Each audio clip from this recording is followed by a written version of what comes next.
In Victorian England, saying yes to marriage meant you could never again eat fish with a knife or sit with your back to a window, and if you broke any of these invisible rules, society would literally erase you. One mistopone wrong glove colour or improper greeting, and doors slammed shut forever. People stopped seeing you. Invitations disappeared. And in a world where social connections were survival, this was essentially a death sentence. So yeah, if these stories help you sleep, hit subscribe. And I'm curious, what time is it where you are? Comment your location and time. Sometimes I see someone from California listening at 3 p.m. and I'm like, are you napping? All right, let's head back to Victorian England. But first, get comfortable. I mean it. Adjust your pillows, grab that blanket, because where we're going, you're going to want to be cozy. The darkness gradually recedes as weak morning light filters through heavy damask curtains. Your eyes flutter open to an elaborately papered ceiling, the subtle floral pattern barely visible in the dim light. This is London, 1863, and you're the eldest daughter of an aristocratic family. The first thing you notice isn't the light, it's the chill. Your bedroom, despite being in one of the wealthiest homes in Mayfair, is absolutely freezing. Unlike your warm, temperature-controlled bedroom right now, Victorian houses were iceboxes. Even the rich couldn't escape winter's bite. Coal fires provided the only heat, and they burned out overnight. So that first moment of consciousness, pure shivering misery. You don't move yet. You can't. In wealthy Victorian households, propriety demanded you wait for your lady's maid to enter and begin your day. Moving before then would be, well, no proper lady would even consider it. I spent months reading Victorian women's private diaries just to understand their morning routines. The level of rigid formality would drive most of us insane, but for them, just Tuesday. A soft knock at the door and your lady's maid enters, carrying a porcelain basin of lukewarm water. You're lucky in middle-class homes they'd be using yesterday's bathwater reheated with a hot brick tossed in. The rich at least got fresh water. "Good morning, miss," she says softly, setting down the basin and immediately moving to draw back the curtains. "It's 7:30. Lady Montgomery's tea is this afternoon." Those words send a jolt through you stronger than any cup of coffee. Lady Montgomery's tea, one of the most important social events of the week. Your mother has been strategizing for this for days. "Jane," you call to your maid, trying to hide the anxiety in your voice, "the blue dress or the green for today?" The maid pauses, and you can see her carefully considering her response. She's 23, only 2 years older than you, but the calluses on her hands and the careful way she carries herself make her seem decades your senior. "The blue, miss," she says finally. "Lady Montgomery mentioned last week that green reminds her of illness." And there it is. One wrong colour choice could derail not just your afternoon, but potentially an entire matrimonial plan. Because that's what these social visits were really about, the carefully choreographed marriage market. Speaking of choreographed dances, getting dressed as a Victorian woman of means was basically an Olympic sport. You're about to witness the daily torture session. First, the thin cotton chemise goes on over your head. Next, the knee-length drawsieres. Victorian underwear was more like shorts, open at the crotch for bathroom needs. Just imagine the logistics of that with all the other layers. Not fun. Then comes the first instrument of torture, the corset. Your maid positions it around your torso and you grab the bedpost, bracing yourself. She begins to pull the laces. Picture this, your lungs being compressed by whalebone and cording, your ribs forced inward, your spine realigning. The Victorian ideal waist was 18 inches, physically impossible for most women without severe corseting. You take quick, shallow breaths as each tug makes the corset tighter. "A bit more, miss?" Jane asks, knowing that today's social call demands perfection. Yes, you gasp, though your body screams no. Lady Montgomery will notice if I'm not properly cinched. The blood rushes to your face as the corset tightens further. Many Victorian women regularly fainted from this practice. It wasn't delicate sensibilities, it was literal oxygen deprivation. Some developed deformed ribs and displaced organs, all for the sake of a socially acceptable silhouette. You know what's wild? There are medical textbooks from this era showing how corseting literally rearranged women's internal organs. I've seen the illustrations. Livers pushed up, intestines compressed, ribs permanently bent. The things we do for fashion, right?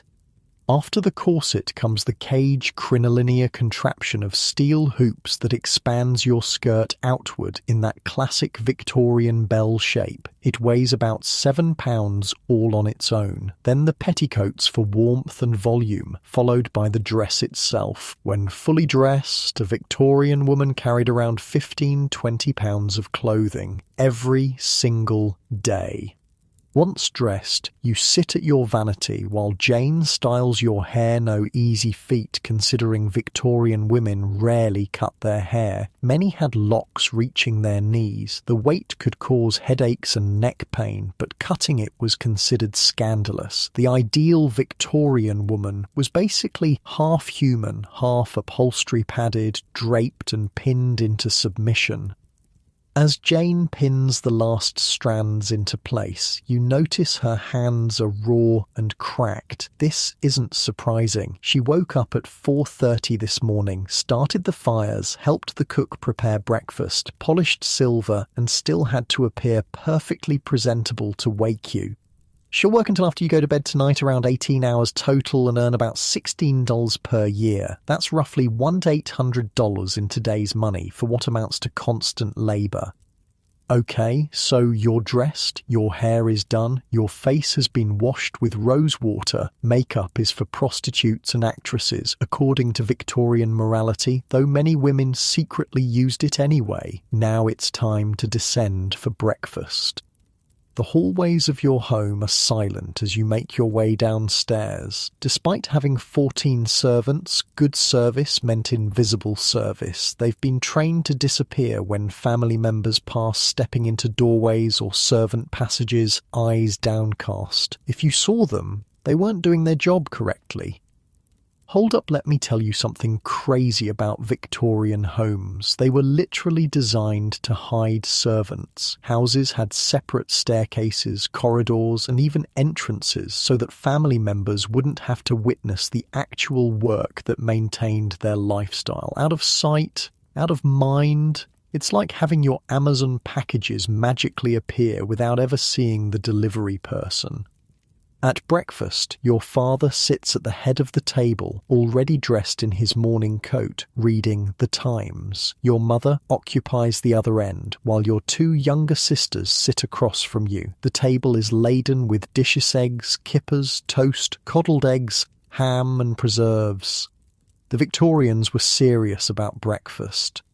"Good morning, father," you say with a small curtsy. Yes, even to your own parents, formality was maintained.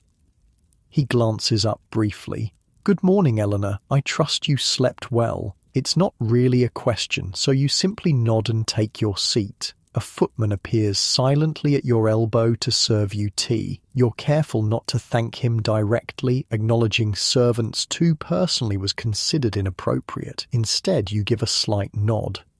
The rules around servants were absurdly complex. You weren't supposed to thank them for doing their job, but ignoring them completely was rude. You were expected to know everyone's name, but rarely use it. You should notice if they did something exceptional, but never draw attention to mistakes. Breakfast conversation is minimal and subdued. Victorian etiquette dictated that mornings were not for lively discussion. Your father occasionally comments on news from the paper. Your mother reminds everyone about Lady Montgomery's tea.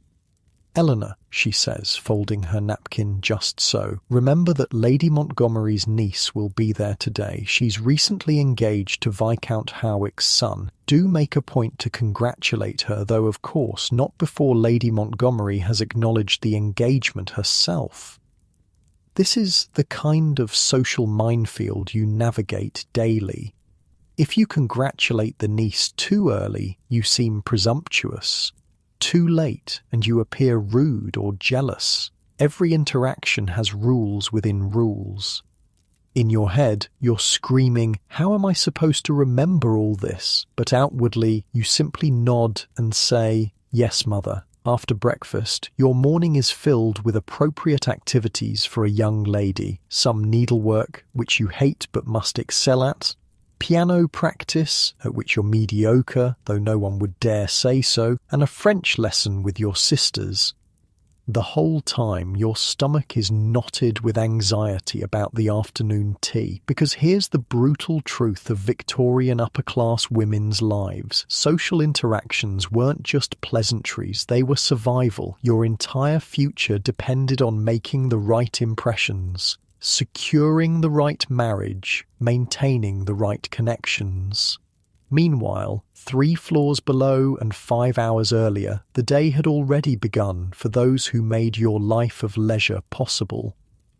Let me paint this picture for you. It's 4:30 a.m. The scullery maid, Mary, just 13 years old, wakes on her thin mattress in the attic. The space's freezing servants' quarters weren't heated. Her hands are chapped and bleeding from washing dishes in lye soap and scrubbing floors on her hands and knees.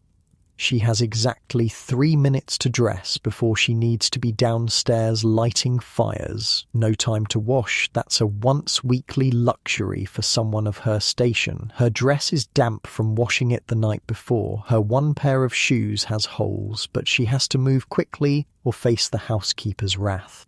By the time you wake up at 7:30, Mary has already been working for 3 hours. She's lit 15 fires throughout the house, helped prepare breakfast, emptied chamber pots, yes, that's exactly what it sounds like, and scrubbed the front steps all before you've opened your eyes. I read a diary from a scullery maid who worked in London in the 1860s. She recorded working 119 hours in a single week. For context, a modern full-time job is 40 hours, and her hands were so raw from cleaning that she wrapped them in rags at night to keep from staining her bedding with blood. Now it's nearly time to prepare for Lady Montgomery's tea. Your mother summons you to her sitting room for final instructions. Every detail matter. Show many times you may decline a cake before accepting, exactly once. Which chair to take, never the most comfortable one, but also not the least desirable. How to hold your teacup by the handle, never cupping it with both hands. And remember, your mother says, adjusting the cameo at her throat, Lady Montgomery's son will be returning from Oxford next week. He'll be at the Harwicks' dinner on Friday. There it is, the real purpose of today's visit. This isn't just tea, it's reconnaissance. Your mother wants to extract information about the young man, his interests, his prospects. Because you're 21 now, and in Victorian England, that's dangerously close to spinsterhood. Your lady's maid helps you change into your visiting dress, the blue one, thank goodness, and pins a small hat to your elaborately styled hair. Gloves are essential. No respectable woman would go bare-handed in public. Your mother inspects you critically before nodding her approval. The carriage ride to Lady Montgomery's Belgravia home takes 20 minutes. You sit rigid, careful not to wrinkle your dress. Your mother uses this time to remind you of key points. Remember, Eleanor, smile pleasantly, but not excessively. Never contradict, even if you know something to be incorrect. Show interest in others' opinions without offering too many of your own. In your head, you're thinking, so basically, be a pretty doll with no thoughts. But you say, yes, mother, because that's what's expected. When we arrive at Lady Montgomery's townhouse, a butler greets us at the door. Your mother hands him her calling card, an essential social tool. These small cards were your Victorian social media profile. Everything from the quality of the paper to the style of engraving signalled your status. The drawing room is already filled with ladies in elegant afternoon dress. The air is heavy with perfume and the muted sounds of appropriate conversation. No politics, no religion, no money talk. These topics were strictly forbidden in mixed company. Lady Montgomery, a formidable woman in her 60s, sits like a queen holding court. You follow your mother's lead, approaching her first and curtsying before she extends her hand. "Miss Eleanor," she says, her eyes quickly assessing everything from your dress to your posture. "How lovely to see you again." You murmur the appropriate response, feeling like you're walking a tightrope. One wrong step and you'd plummet from social grace. And just as you take your seat, the drawing room door opens again. The butler announces new arrivals: Mr. and Mrs. Harwick, Miss Harwick, and Mr. James Harwick. The room subtly shifts. Mr. James Harwick wasn't expected. He wasn't supposed to return from Oxford until next week. Your mother's eyes widen slightly, the only indication of her surprise. The young man who enters behind his parents is tall, with the confident bearing of someone born to privilege. As he scans the room, his eyes meet yours briefly. And suddenly, all those ridiculous rules, the corseting, the small talk, the calculated social visits have a purpose, because in Victorian England, this is how the game is played, and the stakes couldn't be higher. The game of social survival is about to begin in earnest. The pieces are in place, the rules set, though invisible to outsiders, and you're expected to play perfectly, even though no one has ever explained all the rules. How much of your true self will you sacrifice to win, and what happens if you lose? Unlike you, safe in your comfortable bed with the freedom to be whoever you choose tomorrow, the young Victorian woman had no such luxury. Her entire future balanced on the knife edge of propriety. As the tea is served in delicate porcelain cups, you're careful to stir without clinking the spoon against the sides, a cardinal sin in Victorian etiquette. You accept a small cake after declining once, never accept immediately. It appears greedy. And all the while, you're hyper-aware of Mr. Harwick's presence across the room. The afternoon stretches on, a carefully orchestrated dance of meaningless pleasantries and deadly serious social manoeuvring. By the time we leave, your face aches from maintaining a pleasant expression and your ribs throb from the corset. But there's a spark of something new. Perhaps the game is worth playing after all, if Mr. Harwick continues to steal glances your way throughout the afternoon. As the carriage carries us home, your mother is already planning the next move in this elaborate social chess match. Tomorrow will bring new rules, new challenges, new opportunities to rise or fall in society's estimation. And as the sun sets over London, casting long shadows across the cobblestone streets, servants are preparing for evening duties while their employers prepare for dinner parties and social calls. The invisible machine of Victorian society continues its relentless motion, powered by strict rules, rigid hierarchies, and the constant fear of making a fatal social mistake. Speaking of people who didn't have the luxury of choice, let's rewind to 4:30 that same morning. While Eleanor won't open her eyes for another 3 hours, the household machine that makes her life possible is already grinding into motion. The attic is pitch black and freezing, so cold you can see your breath hanging in the air like ghost whispers. Jane, Eleanor's lady's maid, wakes with a jolt at the sound of a small bell. No gentle sunrise awakening here, just the harsh ring of the housekeeper's handbell cutting through the darkness. Jane shares this cramped space with 3 other female servants. Their beds are jammed together under the eaves, where the ceiling slopes so low she can't stand upright. In summer, this room becomes an oven. In winter, it's barely warmer than the street outside. Ice crystals have formed on the inside of the small window. Look, I've actually slept in a restored Victorian servants' quarters during my research. Even with modern underfloor heating secretly installed, it was miserable. The original servants didn't even have proper mattresses, just straw-filled ticking that rustled with every move. Jane dresses quickly in the dark, her fingers numb from cold. No basin of warm water awaits her. Instead, she breaks the ice in the pitcher with her knuckles and splashes the frigid water on her face. The shock jolts her fully awake. Her uniform a plain black dress with white collar and cuff shangs from a nail on the wall. It's the same one she wore yesterday and the day before. She has 2 uniforms total, washing one while wearing the other. The dress is well mended but threadbare in places. Still, it must be immaculate.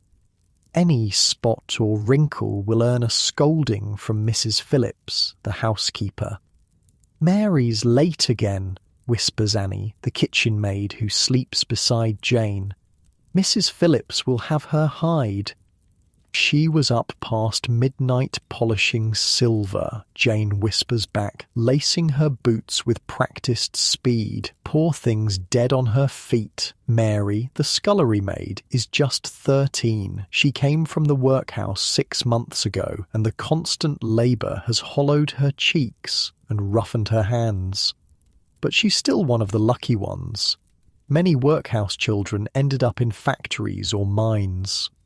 Seriously, I looked at employment records from this period. Kids as young as 8 were working 16-hour days. The Victorians had this bizarre dual view of childhood. They romanticised it in literature while simultaneously working children half to death. Make it make sense.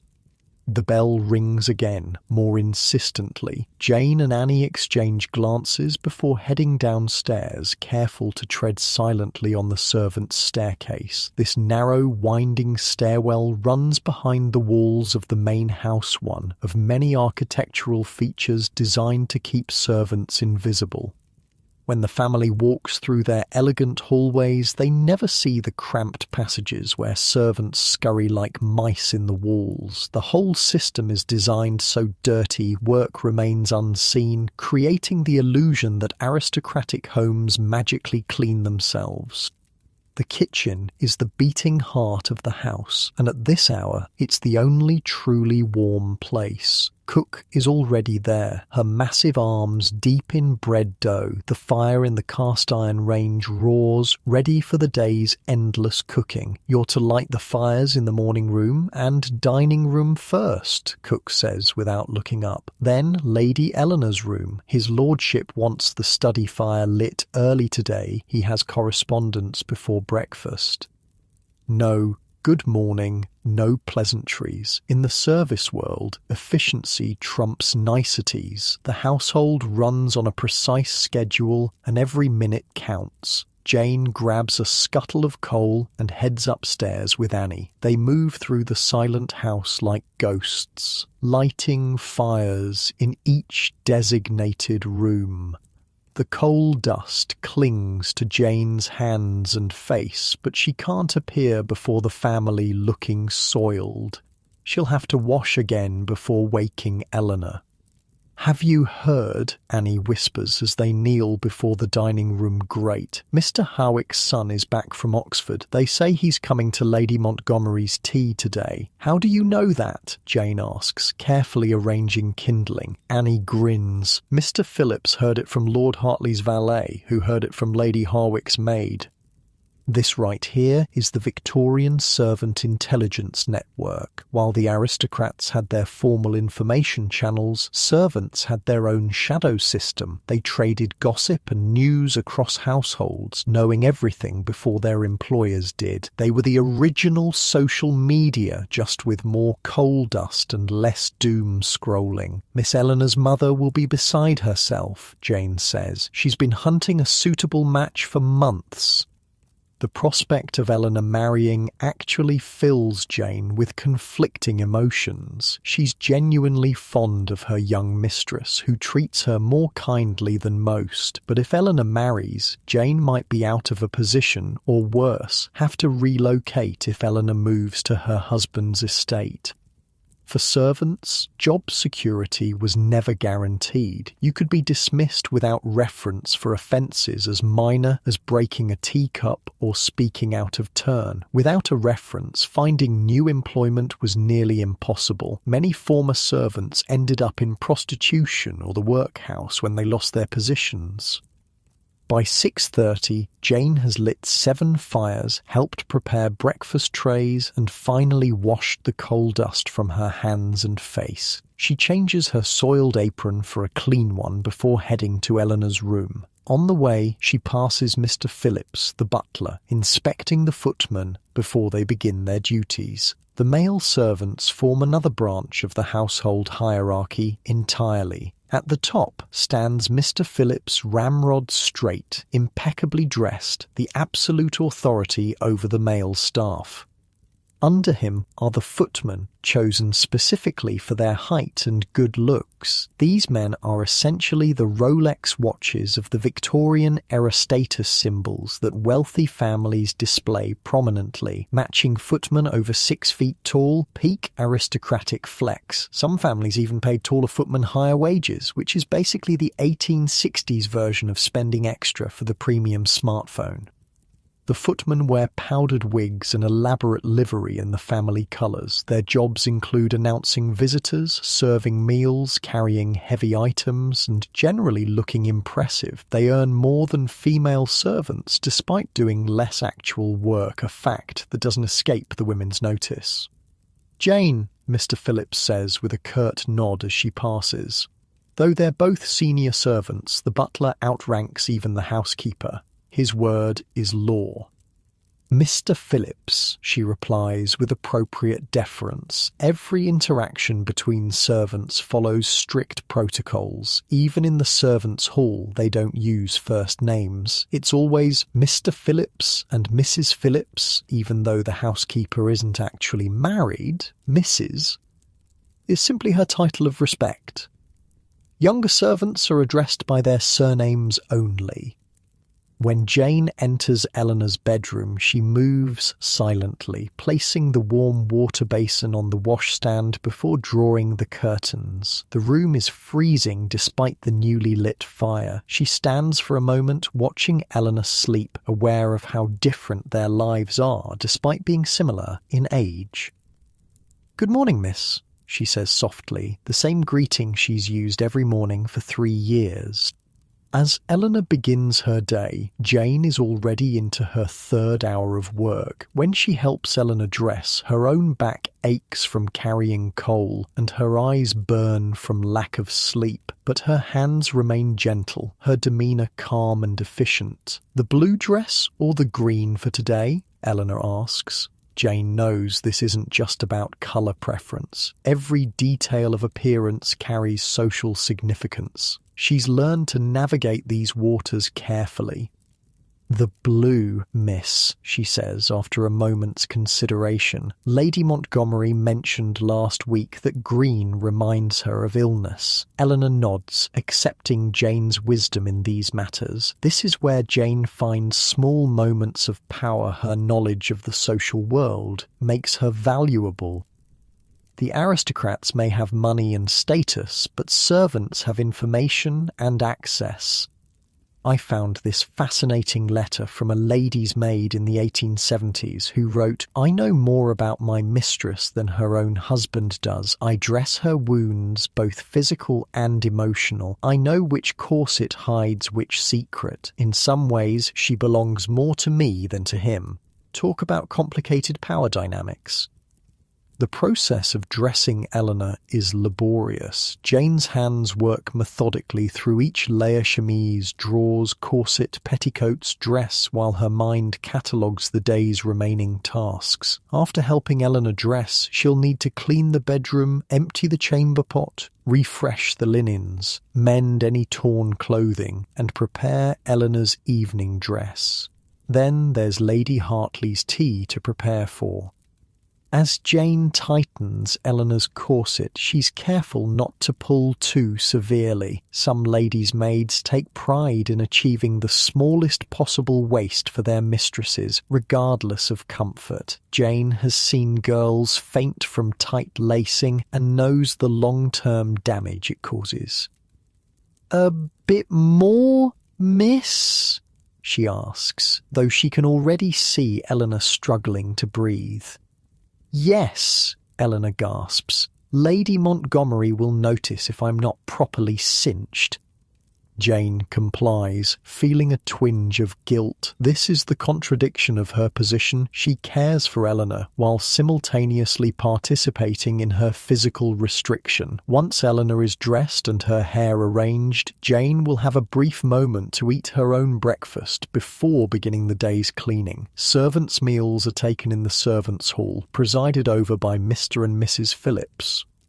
The servants' hall sits in the basement, a plain room with a long wooden table. The seating arrangement strictly follows rank. Mr. Phillips sits at the head, Mrs. Phillips at the foot. The higher-ranking servants' lady's maid, valet, cooks it nearest them, while the lower servants' scullery maids, hall boys, cluster at the centre.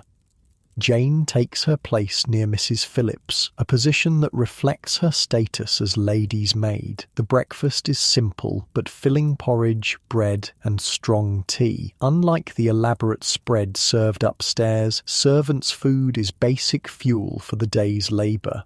"You'll need to prepare Miss Eleanor's evening dress for the Wilkinsons' dinner tomorrow," Mrs. Phillips says to Jane between bites. "And Lady Hartley has requested extra hands for this afternoon's tea. You and Sarah will assist their staff." No one groans or protests, though this means an even longer day than usual. Servants don't have the luxury of showing frustration. Oh, and get this, Victorian servants typically worked 16 to 18-hour days, but they were expected to look pleasant the entire time. One household manual literally states, "A servant with a sour countenance renders disservice to the household atmosphere." Basically, smile while you're being worked to death, or you're fired. The conversation at breakfast is muted and practical, centred entirely on the day's work. Personal matters have no place here. Even friendships between servants must be conducted with restraint. Romance between servants could result in immediate dismissal. This reminds me of these insane rules I found in a Victorian household manual. One actually said, "No followers allowed." Translation: servants weren't permitted to have visitors, romantic or otherwise. Your entire social life happened within those walls with the same handful of people for years on end. Talk about claustrophobic. After breakfast, Jane returns upstairs to clean Eleanor's room once she's gone down to breakfast. The bed must be made, the fire tended, the chamber pot emptied and cleaned. Any discarded clothing needs to be examined for repairs. As she strips the bed linens, Jane hears Mrs. Hartley's voice from the hallway, instructing the housekeeper about the day's arrangements. The mention of Lady Montgomery's tea and Mr. Harwick's son confirms Annie's earlier gossip.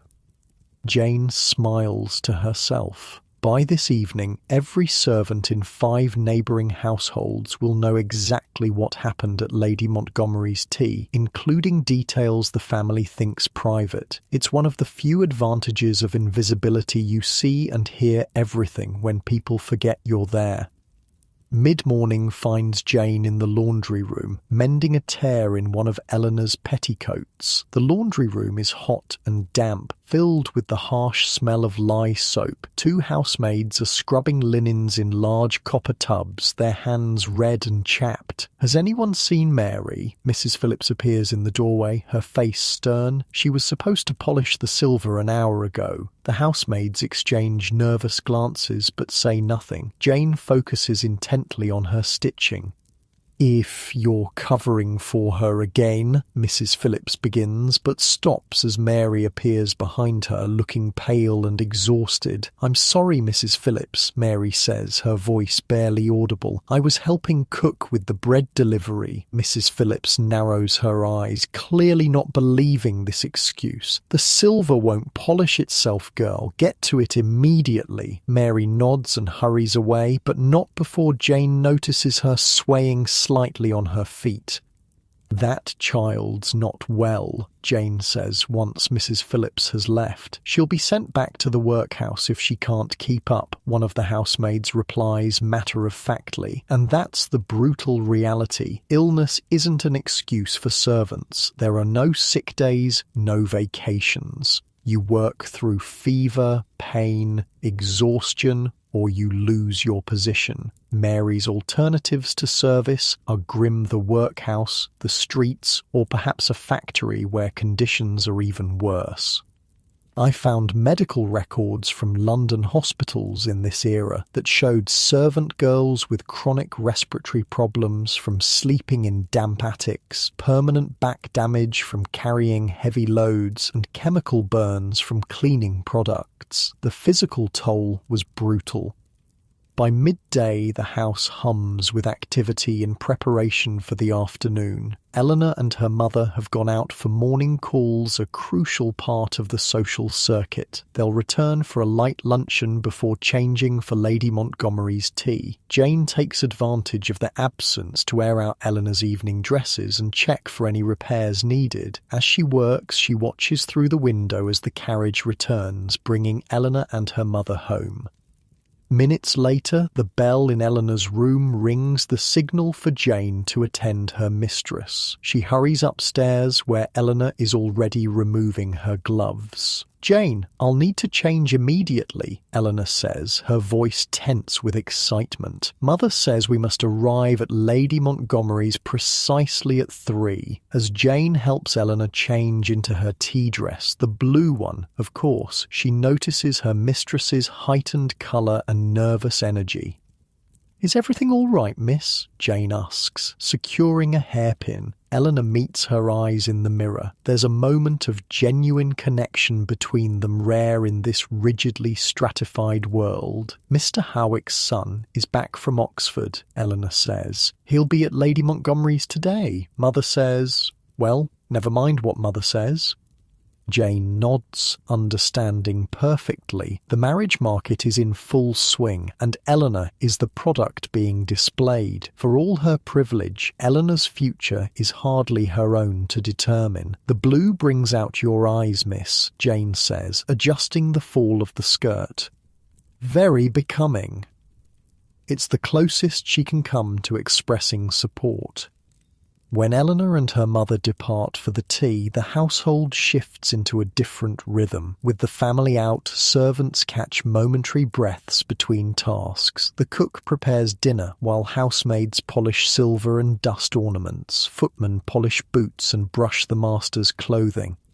Jane uses this time to prepare Eleanor's things for the evening and the following day. As she works, she allows herself to wonder about her own future. At 23, she's already considered middle-aged in service years. Ladies' maids can work well into their 40s, if they're skilled. But eventually, their eyesight fails, or their fingers become too arthritic for fine needlework. What then? Jane has managed to save a small amount from her wages, 7 over 3 years, hidden in a tin box beneath her mattress. Not enough to retire on, certainly not enough to open the small hat shop she sometimes dreams about. The best she can realistically hope for is to remain with Eleanor if she marries well, or perhaps advance to housekeeper in her later years. The alternative, dismissal without reference or becoming too infirm to work, leads inevitably to the workhouse. This, too, is a kind of invisible cage, different from Eleanor's, but no less confining. Late afternoon sun slants through the windows as Jane finishes arranging Eleanor's evening clothes. The house is quiet, except for the distant sounds of cook banging pots in the kitchen and a footman polishing brass in the hallway. Soon the family will return, and the evening machinery will grind into motion. Dinner to be served, clothes to be changed, fires to be stoked. The endless cycle of service continues without pause. Jane allows herself one small moment of rest, sitting on the window seat in Eleanor's room, something she'd never do if the family were home. From here, she can see the street below, where people move freely about their business. A young couple walks arm in arm, laughing at some private joke. A delivery boy whistles as he pushes his cart. Even the street sweeper, for all his poverty, can end his day and go where he pleases. Jane touches the cool glass, the invisible barrier between her world and theirs. Then, the distant sound of carriage wheels alerts her that the family is returning. She rises quickly, smoothing her apron and resuming her proper position. Her moment of rest is over. The invisible woman must return to work. When Eleanor bursts into the room 30 minutes later, her face is flushed with excitement. Jane immediately knows the tea was a success. "Jane," Eleanor exclaims, unusually animated, "you'll never believe what happened at Lady Montgomery's." As Jane helps remove Eleanor's hat and gloves, Eleanor describes her interaction with Mr. James Harwick in detail, how he asked about her interest in music, how he complimented her blue dress, how he mentioned attending the Wilkinsons' dinner tomorrow night. Jane listens attentively, while storing away every detail. This information is valuable currency in the servants' hall. "Mother is beside herself," Eleanor confides as Jane loosens her corset, allowing her to breathe freely for the first time all day. "She's already planning what I should wear tomorrow." "The pale pink silk would be lovely, miss," Jane suggests. "I can refresh the lace trim tonight." Eleanor squeezes Jane's hand impulsively, an unusual breach of the barrier between mistress and servant. "What would I do without you, Jane?" The question hangs in the air, both knowing it's more complicated than it appears. Their relationship exists within strict boundaries, genuine affection constrained by social roles neither of them created. Later, as Jane descends to the servants' hall for the brief dinner break before evening duties, she considers Eleanor's excitement. In her position, Jane will never experience the courtship rituals of the upper classes. Servants rarely marry. Permission is required and often denied. Those who do marry usually must leave service. In the servants' hall, the day's gossip is exchanged in hushed tones. Annie has already heard about Mr. Howick's attention to Eleanor from one of Lady Montgomery's maids. "They say he's worth 10,000 a year," Annie whispers, "and not hard on the eyes, either." "Good for Miss Eleanor," Jane replies, though part of her wonders what it means for her own future.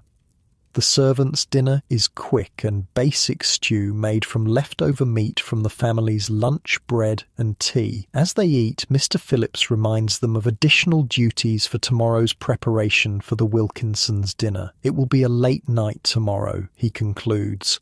"Adjust your schedules accordingly."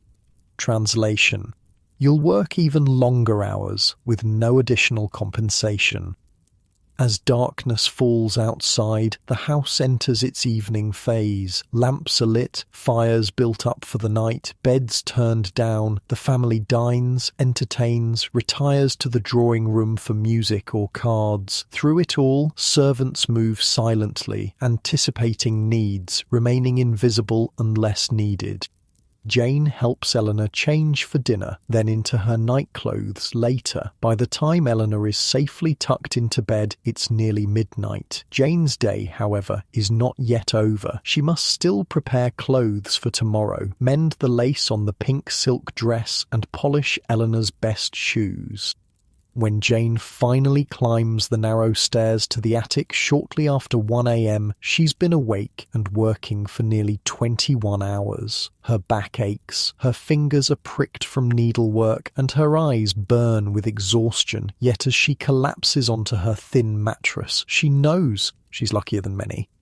She has a roof, regular meals, and relative security. She doesn't have to sell herself on the streets or work in a factory breathing lint and chemicals all day. The other maids are already asleep, their breathing creating a gentle rhythm in the dark room. Outside, London continues its nocturnal life fare away from this hidden attic where invisible women briefly rest before beginning again tomorrow. Jane closes her eyes, too tired even to remove her dress. In a few hours, the bell will ring and she'll rise to light fires, carry coal, heat water, and help Eleanor pursue her matrimonial ambitions. The social dance continues, above stairs and below, each group performing their prescribed steps in a complex choreography of class and duty. The clock strikes 10 in another part of London, and with it, a completely different set of invisible rules clicks into place. While Eleanor prepares for her social tea and Jane tends to a dozen silent duties across town in a respectable middle-class neighbourhood, Mrs. Charlotte Wilson adjusts her bonnet in the hallway mirror. Unlike the aristocratic Hartleys with their army of servants, the Wilsons make do with just a cook and a maid-of-all-work. Their semi-detached house in Bloomsbury is comfortable but modest, a physical manifestation of their precarious position in Victorian society. Too genteel for trade, not wealthy enough for true leisure. "Martha," Charlotte calls, "I'm going to the shops. Please make sure Mr. Wilson's study is dusted before he returns from his office."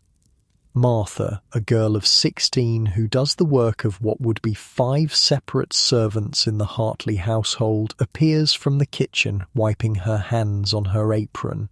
"Yes, ma'am. Will you be back for luncheon?" "I should think so," Charlotte replies. "I'm only going to Covent Garden and perhaps Regent Street." This casual exchange would shock the Hartleys. Upper-class ladies rarely spoke directly to servants about household matters. That's what housekeepers were for. But the middle class operated with fewer buffers between mistress and staff, creating a strange intimacy even within strict hierarchy. I spoke with a historian who specialises in Victorian middle-class homes, and she showed me household account books where you can literally see the financial anxiety on every page. These families were constantly calculating, constantly worried about keeping up appearances without going bankrupt. Charlotte steps out onto the street, immediately pulling her skirt slightly up with her right hand, not enough to show ankle, which would be scandalous, but just enough to avoid the mud and horse droppings that plague London streets. Even in respectable neighbourhoods, sanitation is primitive by our standards. For Charlotte, today's shopping expedition isn't just about provisions, it's a tightrope walk of social signalling. Every purchase, every interaction is governed by the middle class's most sacred commandment, "Thou shalt appear more prosperous than thou art." Her first stop is the baker's shop. The bell tinkles as she enters, and Mrs. Parker, the baker's wife, greets her with appropriate deference. "Good morning, Mrs. Wilson. The usual order today?" Charlotte hesitates. Her husband Thomas's law practice has been slow this month and economies are needed, but cutting back on quality bread would signal financial trouble to the neighbourhood. "Yes, the usual," she decides, "and perhaps one of those small seed cakes as well." The seed cake is an unnecessary expense, but it allows Charlotte to project prosperity while actually buying less than last week. This constant calculation, what to skimp on, what to splurge on for appearance's sake, is the exhausting mental arithmetic of middle-class Victorian life. Wait, you know what I find wild? The average middle-class Victorian woman spent about 25% of her household budget on maintaining appearances. Think about that. A quarter of everything they had went not to comfort or security, but to looking the part. It was literally putting food money into status symbols. As Charlotte pays, she's careful to draw her coins from a modest purse, not the cheaper coin pouch she actually prefers. The performance of gentility never stops.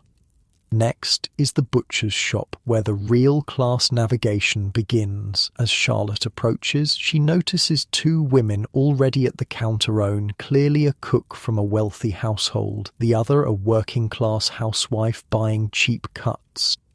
The timing creates a dilemma. If Charlotte enters now, the butcher will be forced to choose whose order to prioritize. Social etiquette dictates he serve the representative from the wealthier household first, but that would mean either the cook or Charlotte, depending on whose employer has higher status. These micro moments of class negotiation happen dozens of times daily. Who steps aside on the sidewalk? Who is served first? Who speaks first? Every interaction is a subtle reinforcement of the invisible hierarchies that govern Victorian life. Charlotte pauses, pretending to adjust her glove until the working-class woman finishes her purchase. This allows her to avoid the awkward negotiation entirely. Such strategic delays are essential skills for middle-class Victorians navigating social waters. Inside, the butcher greets her with a respectful "Mrs. Wilson" while finishing the cook's substantial order, clearly for a household far wealthier than Charlotte's. "Just a small roast today, Mr. Simmons," Charlotte says when her turn comes, "and perhaps some stewing beef for tomorrow." The butcher raises an eyebrow slightly. This is less than her usual order, another sign of the Wilsons' tightening finances. But Charlotte immediately adds, "We're dining at the Hendersons tonight, you see," creating a socially acceptable explanation for the reduced purchase. This is quintessential middle-class strategy. When economizing is necessary, attribute it to social engagements. Better to be thought busy than broke. As Mr. Simmons wraps her meat in paper, Charlotte casually asks, "I don't suppose you've heard anything about the Hartwicks?" "I understand their son has returned from Oxford." The butcher's face lights up with the universal expression of someone with gossip to share. "Indeed, ma'am, my boy delivers to their cook, and word is the young Mr. Harwick was at Lady Montgomery's tea yesterday, paying particular attention to the Hartley girl." Charlotte nods thoughtfully. How interesting. This exchange exemplifies another middle-class survival skill information gathering. Without access to the aristocratic social circuit, middle-class Victorians relied on servants, shopkeepers, and church connections to stay informed about social movements above their station. Knowledge was power, especially for families like the Wilsons with marriageable daughters. 17-year-old Emily Wilson wouldn't be considered for someone of James Harwick's status, but the ripple effects of aristocratic marriages often created opportunities further down the social ladder. I came across these fascinating middle-class matchmaking manuals from the 1860s. They basically taught parents how to leverage high society marriages to improve their own children's prospects, like social networking, but with wedding rings and massive property transfers. With her purchases secured, Charlotte continues to Covent Garden Market, the bustling heart of London commerce where all classes inevitably collide. The market is a sensory assault vendors shouting their wares, the smell of fresh produce mingling with horse manure, pickpockets and society ladies navigating the same crowded passages. Here, the carefully separated worlds of Victorian London temporarily converge. Charlotte moves purposefully, ignoring the fishmongers and lower-class food stalls. As a respectable middle-class woman, she buys certain items directly, but delegates the purchasing of coarse foods like fish to her maid. Heaven forbid someone of her station be seen haggling over mackerel. As she selects vegetables from a farmer's stall, a commotion erupts nearby. A well-dressed gentleman is accusing a ragged boy of stealing his handkerchief. The boy, no more than 10, protests his innocence while the man grips his collar. The crowd parts slightly, creating the instinctive separation that occurs whenever cross-class conflict erupts. Charlotte looks away as etiquette demands. Public disputes are to be ignored by the genteel, especially those involving the lower classes. But as she turns, she accidentally makes eye contact with a finely dressed woman observing the scene. With a jolt, Charlotte recognizes Mrs. Hartley Eleanor's mother, accompanied by a maid carrying her purchases. This chance encounter presents both opportunity and danger. The Wilsons and Hartleys occupy entirely different social spheres. Under normal circumstances, Mrs. Hartley would have no reason to acknowledge Charlotte, whose husband is merely a moderately successful solicitor. But they share a tenuous connection. Charlotte's husband handled some minor legal matters for Mrs. Hartley's brother years ago. Is this sufficient for Charlotte to offer a greeting? If she acknowledges Mrs. Hartley and is snubbed, the humiliation would be significant. If she doesn't acknowledge her and Mrs. Hartley expects it, she appears presumptuous. These split-second social calculations were the constant mental load of Victorian middle-class women. One wrong move could close doors or create lasting embarrassment. Charlotte opts for the middle-pather slight nod, nothing so forward as a greeting, but enough to be acknowledged if Mrs. Hartley chooses. To her surprise, Mrs. Hartley approaches. "Mrs. Wilson, isn't it? Thomas Wilson's wife." Charlotte curtsies slightly. "Yes, indeed. Mrs. Hartley, how lovely to see you. You must pass my regards to your husband. My brother speaks highly of his legal counsel." This public acknowledgement is social currency more valuable than anything Charlotte could purchase in the market. Being seen conversing with Mrs. Hartley elevates her status instantly. "Thank you, I certainly shall. I understand congratulations may soon be in order for your daughter." Mrs. Hartley's eyebrows raise slightly at this presumption, but she merely says, "Nothing is settled, of course, though we have hopes." The exchange lasts less than a minute, but its effects will ripple through Charlotte's social standing for weeks. As Mrs. Hartley moves on, followed by her silent maid, Charlotte allows herself a small smile. This chance meeting can be leveraged in a dozen subtle ways. The Victorian middle class were masters at this game-creating connections, maximising chance encounters, stretching small advantages into larger ones. Without inherited wealth or position, social climbing required constant vigilance and opportunism. You think networking events today are stressful? Imagine your entire family's future depending on whether you correctly interpret the meaning behind someone's head nod at the vegetable stand. That was everyday life for the Victorian middle class. Charlotte completes her shopping with a new energy. The encounter with Mrs. Hartley has improved her day immeasurably. As she turns toward home, she nearly collides with a gentleman rounding the corner. "I do beg your pardon," she begins, then stops short. It's James Harwick himself, accompanied by another young man. "Entirely my fault, madam," he says politely, tipping his hat before continuing on. He doesn't recognise her, of course, they've never been formally introduced, but Charlotte has seen him at church and knows his face well. This second brush with the Hartwick-Hartley connection feels almost like fate. By the time Charlotte returns home, her mind is racing with possibilities. If the Hartleys and Hartwicks do form an alliance through marriage, perhaps the connection could somehow benefit Emily. At the very least, Mrs. Hartley's acknowledgement can be mentioned casually in conversation at the Hendersons' dinner tonight. The middle-class social game requires playing every small advantage. Martha takes the packages as Charlotte removes her bonnet in the hallway. "Did you have a pleasant morning, ma'am?" "Most illuminating," Charlotte replies. "Is Miss Emily back from her music lesson?" "Yes, ma'am. She's in the drawing room practising her scales." The mention of music lessons highlights another aspect of middle-class Victorian life, the constant investment in marriageability. Despite their tight finances, the Wilsons pay for Emily's piano instruction, drawing lessons, and French tutor. These accomplishments are essential capital in the marriage market.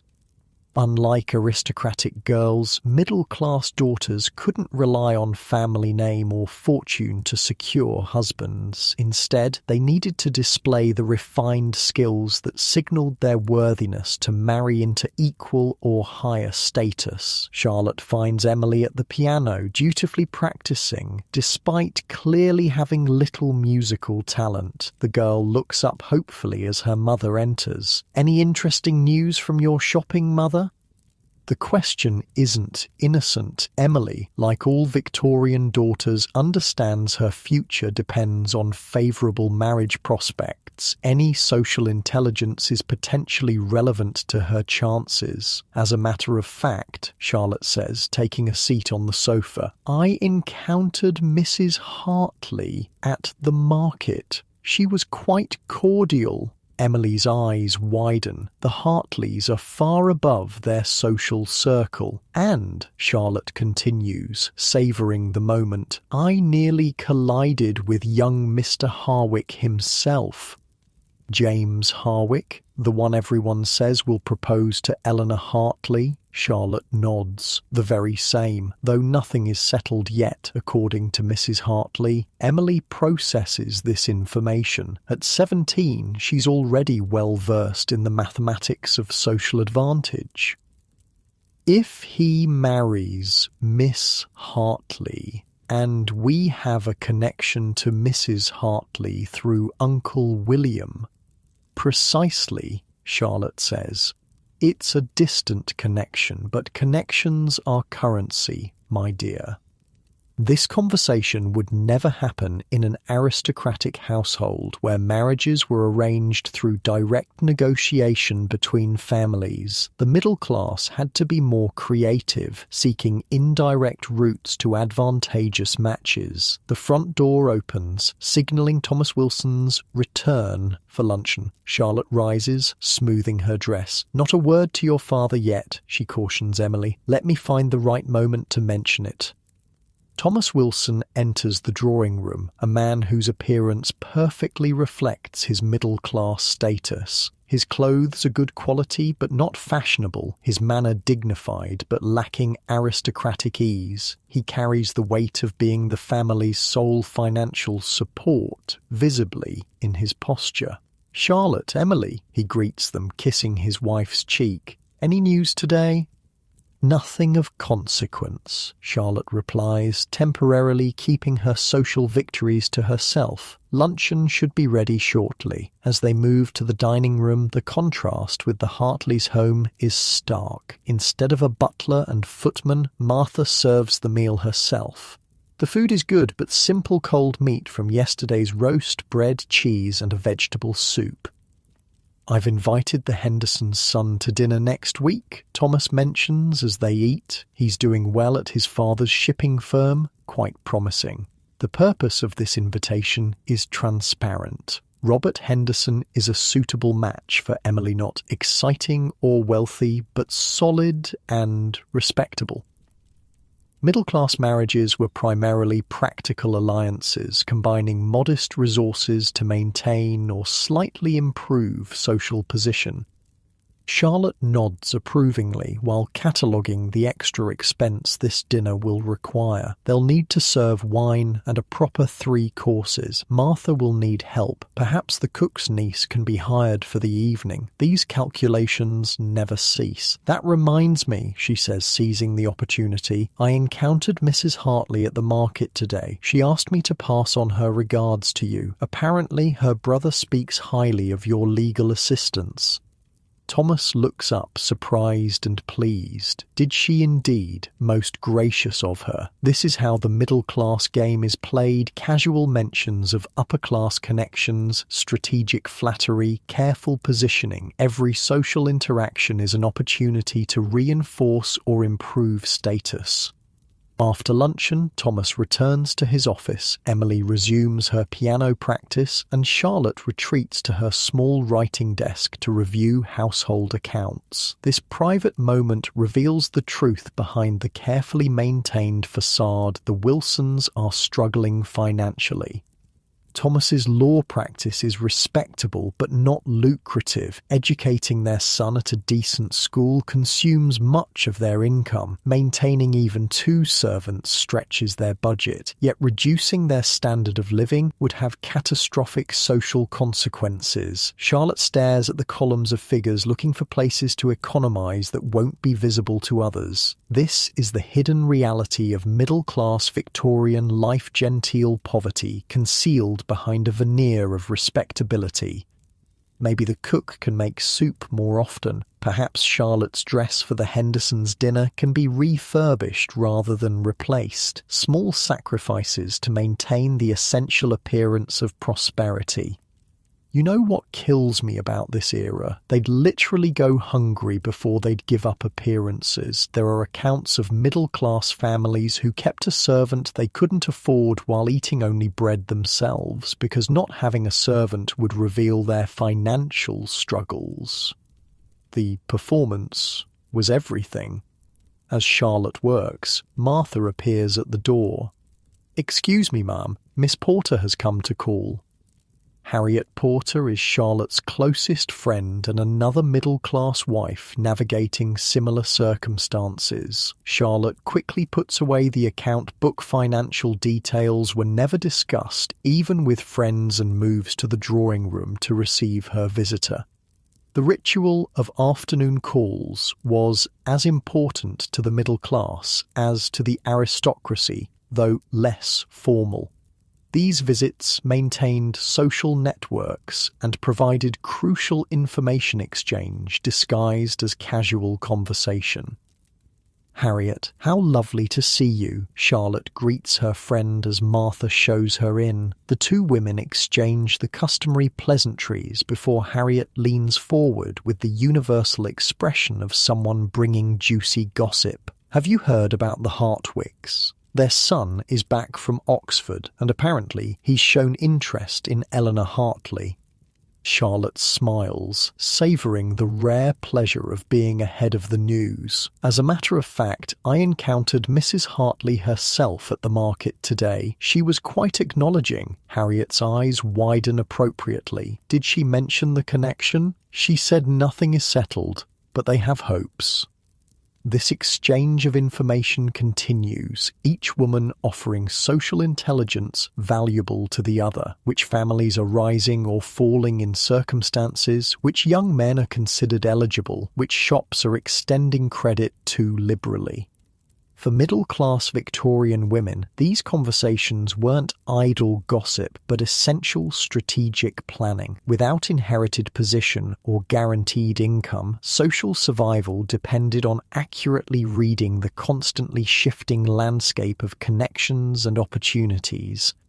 As they talk, Charlotte serves tea, not the elaborate spread of an aristocratic household, but a respectable offering of tea and seed cake. The quality of these refreshments is noted and judged, another data point in the complex social calculus. "Robert Henderson is coming to dinner next week," Charlotte mentions, casually establishing her daughter's marriage prospects. "Thomas thinks highly of him." Harriet nods approvingly. "A sensible match. His father's business is doing well, I hear." The unspoken subtext is clear. Not an exciting match, not a love match, but a prudent one that will maintain Emily's position. For the middle class, romantic love was a luxury that came after ensuring financial security. When Harriet departs, Charlotte returns to her accounts with a renewed sense of purpose. The social information gathered today, the connection to Mrs. Hartley, the confirmation of James Harwick's interest in Eleanor, the positive report on Robert Henderson's prospects, all represent potential advantages to be carefully maximised. This is the middle-class Victorian woman's true work, managing the family's social position with the same attention a business manager gives to profit margins. Every interaction, every purchase, every invitation is evaluated for its potential impact on status and connections.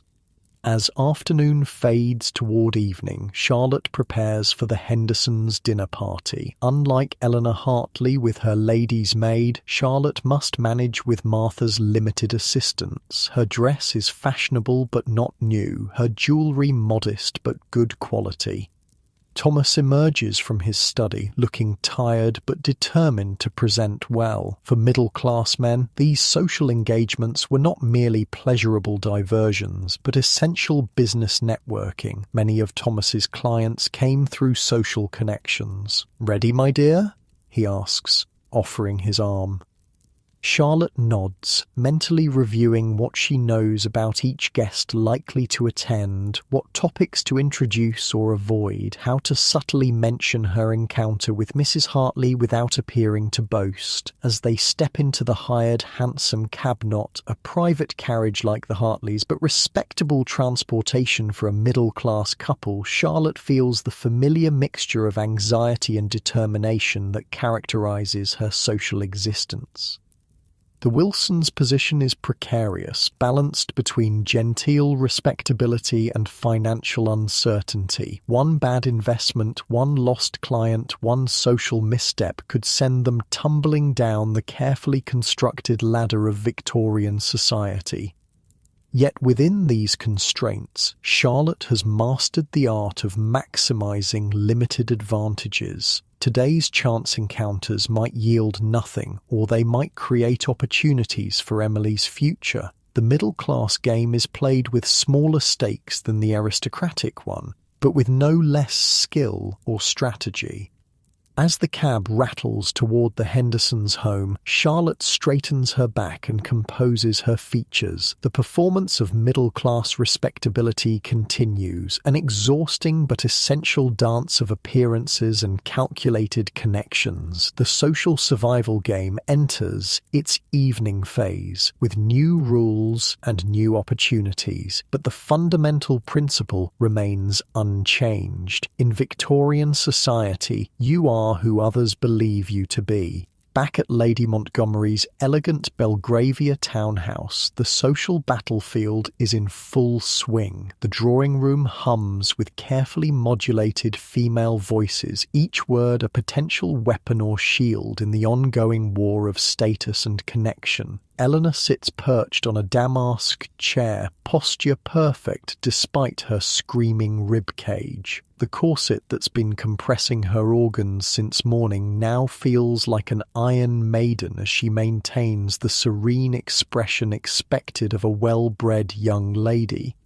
Lady Montgomery presides over the gathering like a general surveying troops. At 63, she survived 4 decades in London society, outlasting rivals and accumulating the most valuable currency in this world, influence. Her tea table is both throne and command centre. "Miss Hartley," she calls, beckoning Eleanor with a jewelled hand. "Come sit by me and tell me about your music. I understand you play the pianoforte quite adequately." The invitation is both honour and test. Being summoned to Lady Montgomery's immediate circle places Eleanor in the spotlight. Every other woman in the room will observe her performance, judging her worthiness for this elevated attention. I spent weeks researching Victorian women's private correspondence just to understand these social dynamics. The psychological warfare in these drawing rooms was more brutal than anything in modern corporate boardrooms. Lives were literally destroyed over teacups. "You're too kind, Lady Montgomery," Eleanor replies, moving gracefully to the indicated seat. "I practice diligently, though I could never approach your daughter's renowned skill." This is the correct response, modest about her own accomplishments, while complimenting Lady Montgomery's family. Direct self-praise would be vulgar, while failing to acknowledge her hostess's daughter would seem ignorant or dismissive. The older woman nods slightly. The first test passed. "And what did you think of Signor Verdi's latest work? I found it excessively emotional, though fashionably so." This innocent-sounding question is actually a trap. Eleanor doesn't particularly care for Verdi, but she knows Lady Montgomery's nephew is a vocal admirer of the composer. Cultural opinions were never just personal preferences in Victorian society, they were political positions that aligned you with certain factions. Eleanor navigates this hazard with practiced skill. It possesses a certain passionate quality that speaks to modern sensibilities, though I confess I often find myself returning to Mozart for his clarity of expression. Perfect. She's acknowledged the fashionable position without fully committing to it, while indicating her own taste runs to the more conservative, which happens to align with Lady Montgomery's known preferences. Lady Montgomery's thin lips curve slightly. Precisely so. Youth is naturally drawn to romantic excesses, but maturity appreciates classical restraint. From across the room, Eleanor catches her mother's approving glance, another skirmish successfully managed. This conversation might seem trivial, but imagine your entire future, who you'll marry, where you'll live, your financial security, your children's prospects hanging on whether you express the right opinion about an opera. That was the reality for Victorian women of Eleanor's class. The drawing room itself is a stage set for these performances. Every element is strategically arranged, seating that subtly indicates status hierarchies, tables positioned to create intimate conversation clusters for favoured guests while isolating others, lighting designed to flatter certain faces while casting others in less becoming illumination. Even the positioning of the tea table is calculated. Lady Montgomery can observe every interaction while controlling access to refreshments in Victorian society, quite literally determining who gets fed and who goes hungry. As Eleanor makes appropriate conversation with the women in Lady Montgomery's inner circle, her attention remains fixed on the drawing room entrance. James Harwick and the other gentlemen have yet to appear, still sequestered with Lord Montgomery in his study, likely discussing politics or business topics considered unsuitable for ladies. Wait, let me tell you something wild about Victorian gender segregation. In wealthy homes, men and women would literally spend most of their day in separate spaces. After dinner, the men would stay at the table drinking port while women withdrew to the drawing room. Only later would men join the ladies. This physical separation reinforced the idea that the sexes operated in completely different spheres.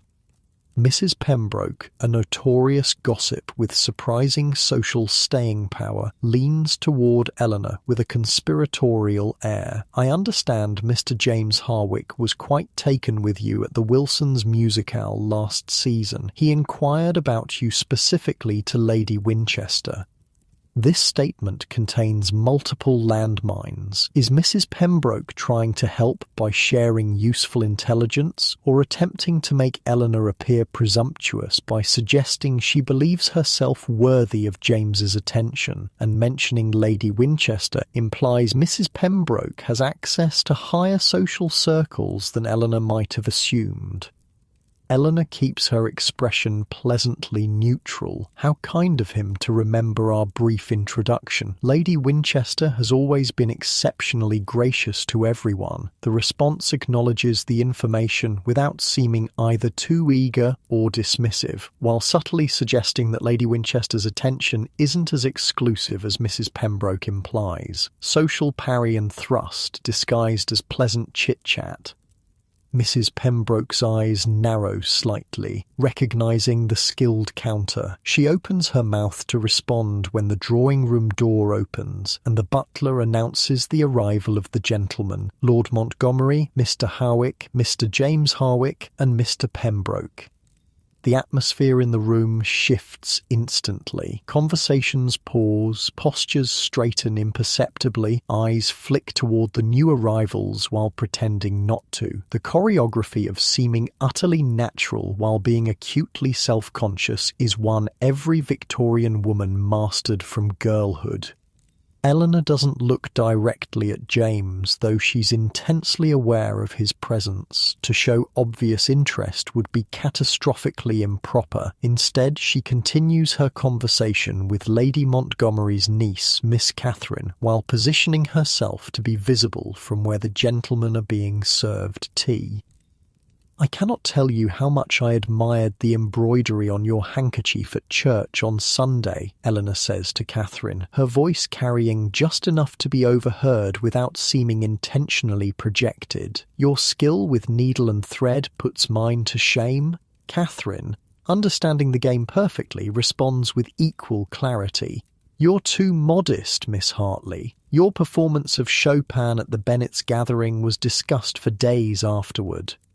They're not really talking about embroidery or piano playing. They're broadcasting Eleanor's feminine accomplishments for James's benefit while maintaining the fiction that they're utterly unaware of his presence. Lord Montgomery, a florid-faced man whose social influence derives entirely from his wife's manoeuvring, leads the gentlemen into the room. "Ladies, forgive our absence. Business matters kept us over long." "We quite understand, my lord," Lady Montgomery replies. "Gentlemen must attend to serious matters while we occupy ourselves with trifles." This exchange seems to reinforce the stereotype of female frivolity, but listen to the subtle sarcasm in Lady Montgomery's tone. She's actually mocking the notion, while appearing to endorse utter doublespeak that the women in the room understand perfectly while the men remain oblivious. "I've read hundreds of Victorian women's private diaries and letters, and you wouldn't believe how they really talked about men when alone. They weren't the delicate, empty-headed creatures men imagined. They were strategists playing a long game with limited pieces on a board designed against them." James Harwick makes his way gradually around the room, stopping for brief exchanges with various guests as etiquette demands. Eleanor tracks his progress peripherally while maintaining her conversation with Catherine. The waiting game is excruciating but necessary. Any obvious eagerness would be social suicide. Meanwhile, across the room, another drama unfolds. Mrs. Harwick James's mother converses quietly with Eleanor's mother. These two women, ostensibly discussing charitable work, are actually conducting preliminary marriage negotiations disguised as casual conversation. "Your Eleanor has grown into such a lovely young woman," Mrs. Harwick says. "I understand she's quite accomplished in music and languages." "You're too kind," Mrs. Hartley replies. "We've been fortunate in her tutors. Your James has distinguished himself at Oxford, I hear. You must be exceedingly proud." This seemingly innocuous exchange is actually a careful assessment of respective assets. Mrs. Harwick is evaluating Eleanor's accomplishments and connections, while Mrs. Hartley subtly highlights James's education and prospects. Neither mentions money or titles directly. That would be vulgar. But both understand the real conversation concerns whether their families would be advantageously connected through marriage. The fascinating thing about Victorian upper-class marriage arrangements is that they were primarily negotiated between the mothers, not the fathers. Men might discuss settlements and contracts at the final stage, but women identified suitable matches and orchestrated the initial connections long before men became involved. James finally approaches Eleanor and Catherine. "Miss Montgomery, Miss Hartley," he greets them with a small bow. "I hope I find you both well." "Quite well, thank you, Mr. Harwick," Catherine responds. "We were just discussing Miss Hartley's remarkable talent for the pianoforte." "Indeed?" James turns his attention to Eleanor. "I had the pleasure of hearing Miss Hartley play at the Bennets last season. Chopin, was it not? Most expressively rendered." Eleanor's heart races, though her face reveals nothing beyond polite acknowledgement. "You have an excellent memory, Mr. Harwick. For matters of true merit, always." The The compliment is delivered with perfect propriety, yet the slight emphasis on true sends a clear message. In a world where direct expression of interest is forbidden, such nuances are everything. Catherine, recognizing her role in this dance, gracefully excuses herself. "I believe my aunt is signalling for me. Please excuse me." Now properly alone, though in full view of the entire room, Eleanor and James can converse more directly, always within the bounds of strict propriety. Every eye in the room observes them, while pretending not to. Every ear strains to catch their words, while feigning disinterest. "Oxford has treated you well, Mr. Harwick?" Eleanor asks, the standard opening for conversation with a young man recently returned from university. "Tolerably so," he replies, "though I found myself increasingly eager to return to London society as the term progressed." Translation: I was thinking about you. Eleanor opens her fan slightly, not fully, which would be flirtatious, but just enough to create a sense of slight privacy.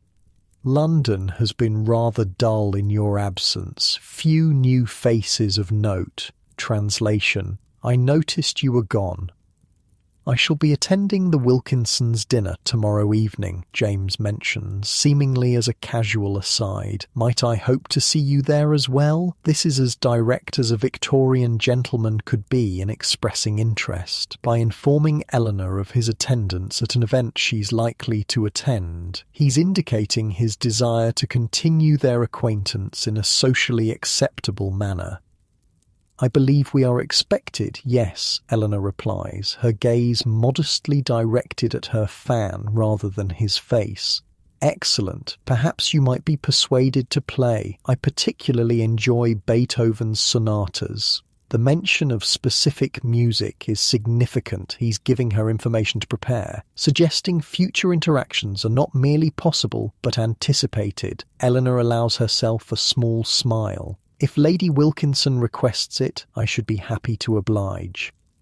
Their conversation continues in this vein superficially about music, literature and recent social events, but actually establishing mutual interest and compatibility through coded language and subtle cues. To the casual observer, they're merely engaging in the conventional pleasantries expected between young people of good breeding. To the trained eye, which includes every woman in the room, they're conducting the Victorian equivalent of passionate flirtation.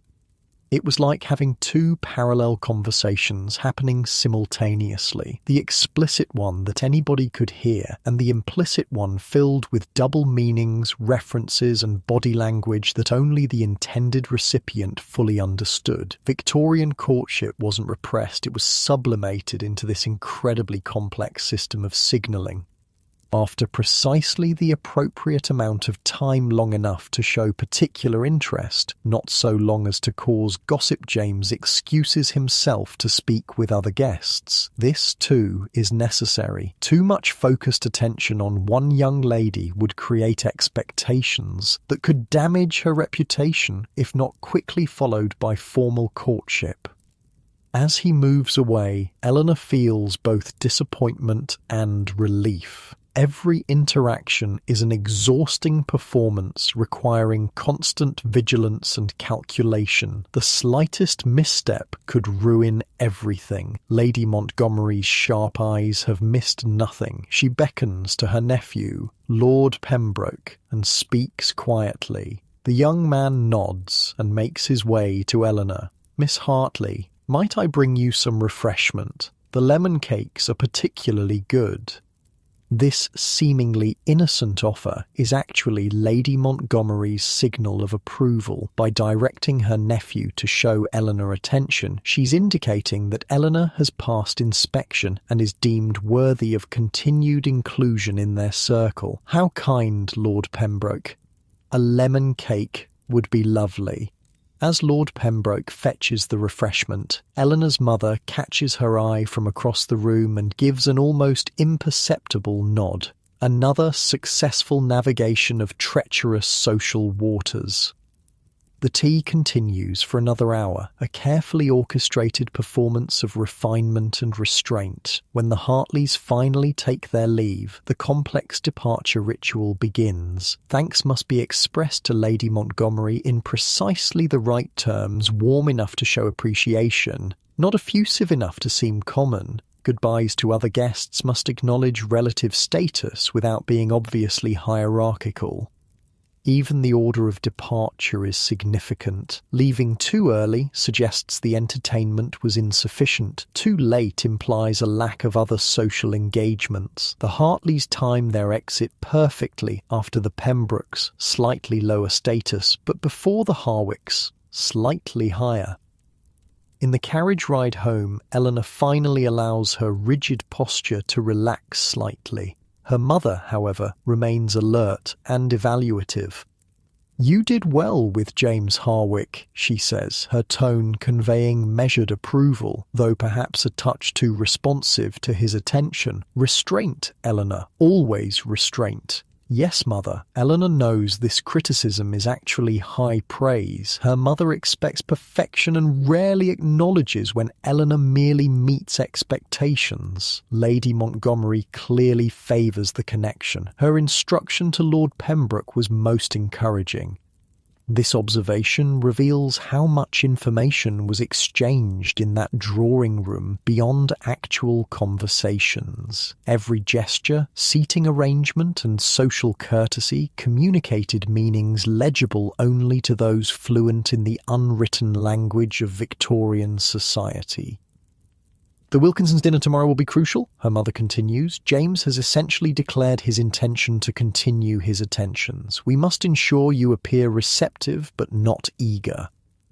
The strategic planning never ends. Every social engagement is a campaign requiring careful preparation and execution. There is no respite from the performance. When they arrive home, Eleanor is physically and mentally exhausted. The emotional labour of maintaining perfect composure while navigating complex social dynamics has drained her completely. Yet she must still dress for dinner and maintain appropriate conversation with her father and brothers.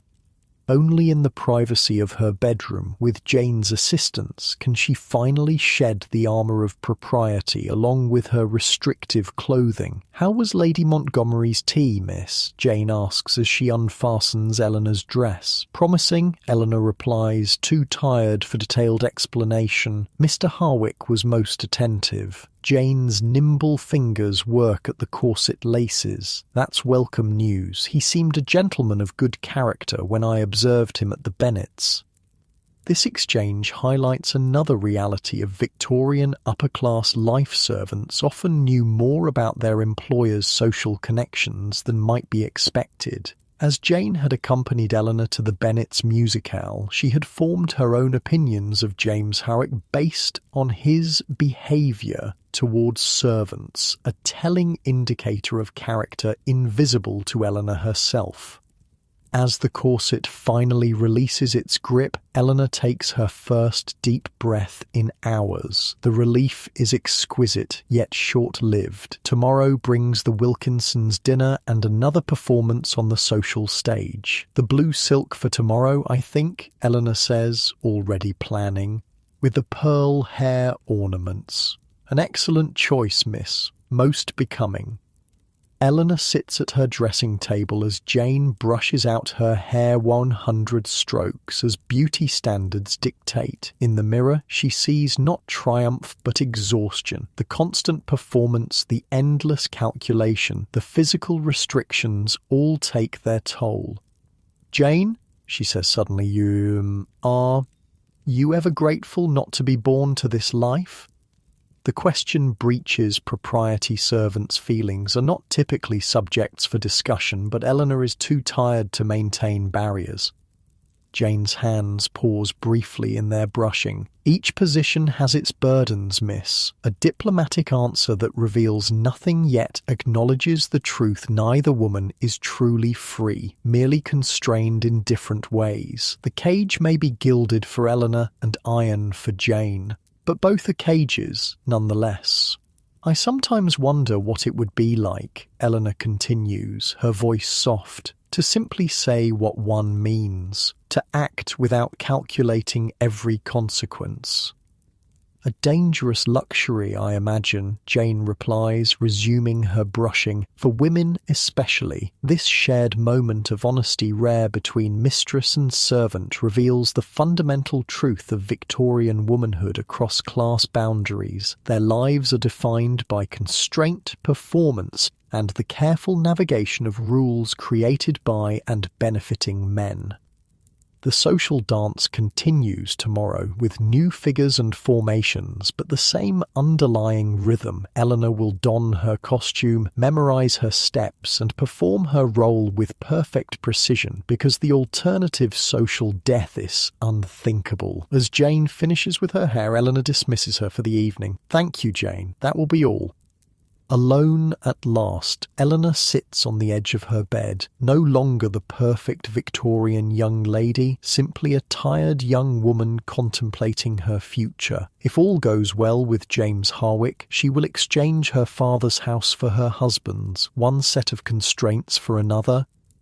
Is this what she wants? The question itself is almost meaningless. Want has little place in the equation of her life. Security, position, family alliance, these are the relevant factors. Her mother would be horrified at the very notion of considering personal preference in a matter as serious as marriage. Yet, as Eleanor prepares for bed, she allows herself a small, private smile. James Harwick had noticed her playing Chopin. He had remembered, and something in his eyes when he spoke of seeing her tomorrow suggested a person, not merely a suitable match. Perhaps within the elaborate constraints of Victorian propriety, something genuine might still be possible. Not freedom as we would understand it today, but moments of connection despite the performance. Eleanor slips between cool sheets, her body grateful for release from whalebone and tight lacing. Tomorrow's performance awaits, with higher stakes and greater scrutiny. But tonight, in the sanctuary of her bedroom, she can briefly remove the mask and simply breathe. Outside her window, London continues its nocturnal life. In drawing rooms across Mayfair and Belgravia, similar scenes unfold: women calculating advantages, men establishing connections, servants observing and assisting, the great machine of Victorian society grinding forward. The rules remain invisible but absolute. The performance never truly ends, and morning will bring yet another opportunity to rise or fall in society's estimation, depending on how skillfully one plays the game. The Wilkinsons' townhouse blazes with light, every window a gleaming rectangle against the London night. Carriages line the street outside, disgorging finely dressed passengers into the cool evening air. It's 7 o'clock precisely. Fashionably late would be considered insulting for a dinner invitation. Inside, the atmosphere crackles with anticipation, not just because of the Hartley-Harwick potential match that has set tongues wagging across Mayfair, but because dinner parties were the ultimate showcase of Victorian social standing. Every element from the guest list to the table settings would be scrutinised and remembered. The Hartley family and Miss Eleanor Hartley, the butler announces as Eleanor and her parents enter the gleaming entrance hall. Eleanor's stomach clenches despite her outward composure. Her blue silk gown rustles softly as she hands her wrap to a waiting footman. The pearl ornaments in her carefully arranged hair catch the light from the crystal chandeliers. Months of planning and social manoeuvring have led to this evening. "My dear Mrs. Hartley, how delightful," Lady Wilkinson gushes, air-kissing their hostess, and Miss Eleanor looking positively radiant. The Wilkinsons stand just inside the drawing room, performing the ritual receiving line that begins every formal dinner. Behind them, the room is already filled with guests engaged in the pre-dinner mingling essential to establishing the evening's social dynamics. Eleanor scans the crowd while appearing not to. James Harwick is already present, deep in conversation with Lord Montgomery near the fireplace. Their eyes meet briefly across the room, and he offers an almost imperceptible nod. The gesture sends a tiny thrill through her despite its restraint, or perhaps because of it. I attended a historically accurate Victorian dinner recreation at a museum in London. The curator told me they had to train the actors for months just to master the eye contact rules. Too direct was inappropriate, too evasive seemed shifty. There was literally a proper way to look at someone without seeming to look at them. Miss Hartley, a voice interrupts her thoughts. A pleasure to see you again so soon. Eleanor turns to find Lord Pembroke, Lady Montgomery's nephew from yesterday's tea. His presence suggests Lady Montgomery's continued approval of Eleanor's social trajectory. Lord Pembroke, she acknowledges with a small curtsy. I trust Lady Montgomery is well this evening? Quite well, though regrettably unable to attend. A slight headache. The subtext is clear. Lady Montgomery's absence is not a social snub to the Wilkinsons, but merely a health concern. Please convey my sympathies when next you see her. This exchange, utterly mundane on the surface, reinforces Eleanor's connection to Lady Montgomery's influential circle. Every conversation at these gatherings serves multiple purposes, social positioning being chief among them. Across the room, Charlotte Wilson has also arrived with her husband and daughter. Though the Wilsons occupy a lower social tier than the Hartleys, their inclusion in this dinner demonstrates the complex ecosystem of Victorian society. Not all guests were equals, but each served a purpose in the social tableau. Charlotte catches Eleanor's eye and offers a respectful nod, acknowledging their relative positions while subtly reminding Eleanor of their chance meeting. The middle-class woman is playing her limited cards skillfully. Meanwhile, below stairs, the real engine of the evening's performance roars at full throttle. The Wilkinsons' kitchen is a scene of controlled chaos. Their cook red-faced and shouting orchestrates an elaborate ballet of dishes and servers. Footmen stand at attention, waiting to carry silver trays upstairs. Kitchen maids scurry between workstations, adding final garnishes and wiping stray sauce drops from plate rims.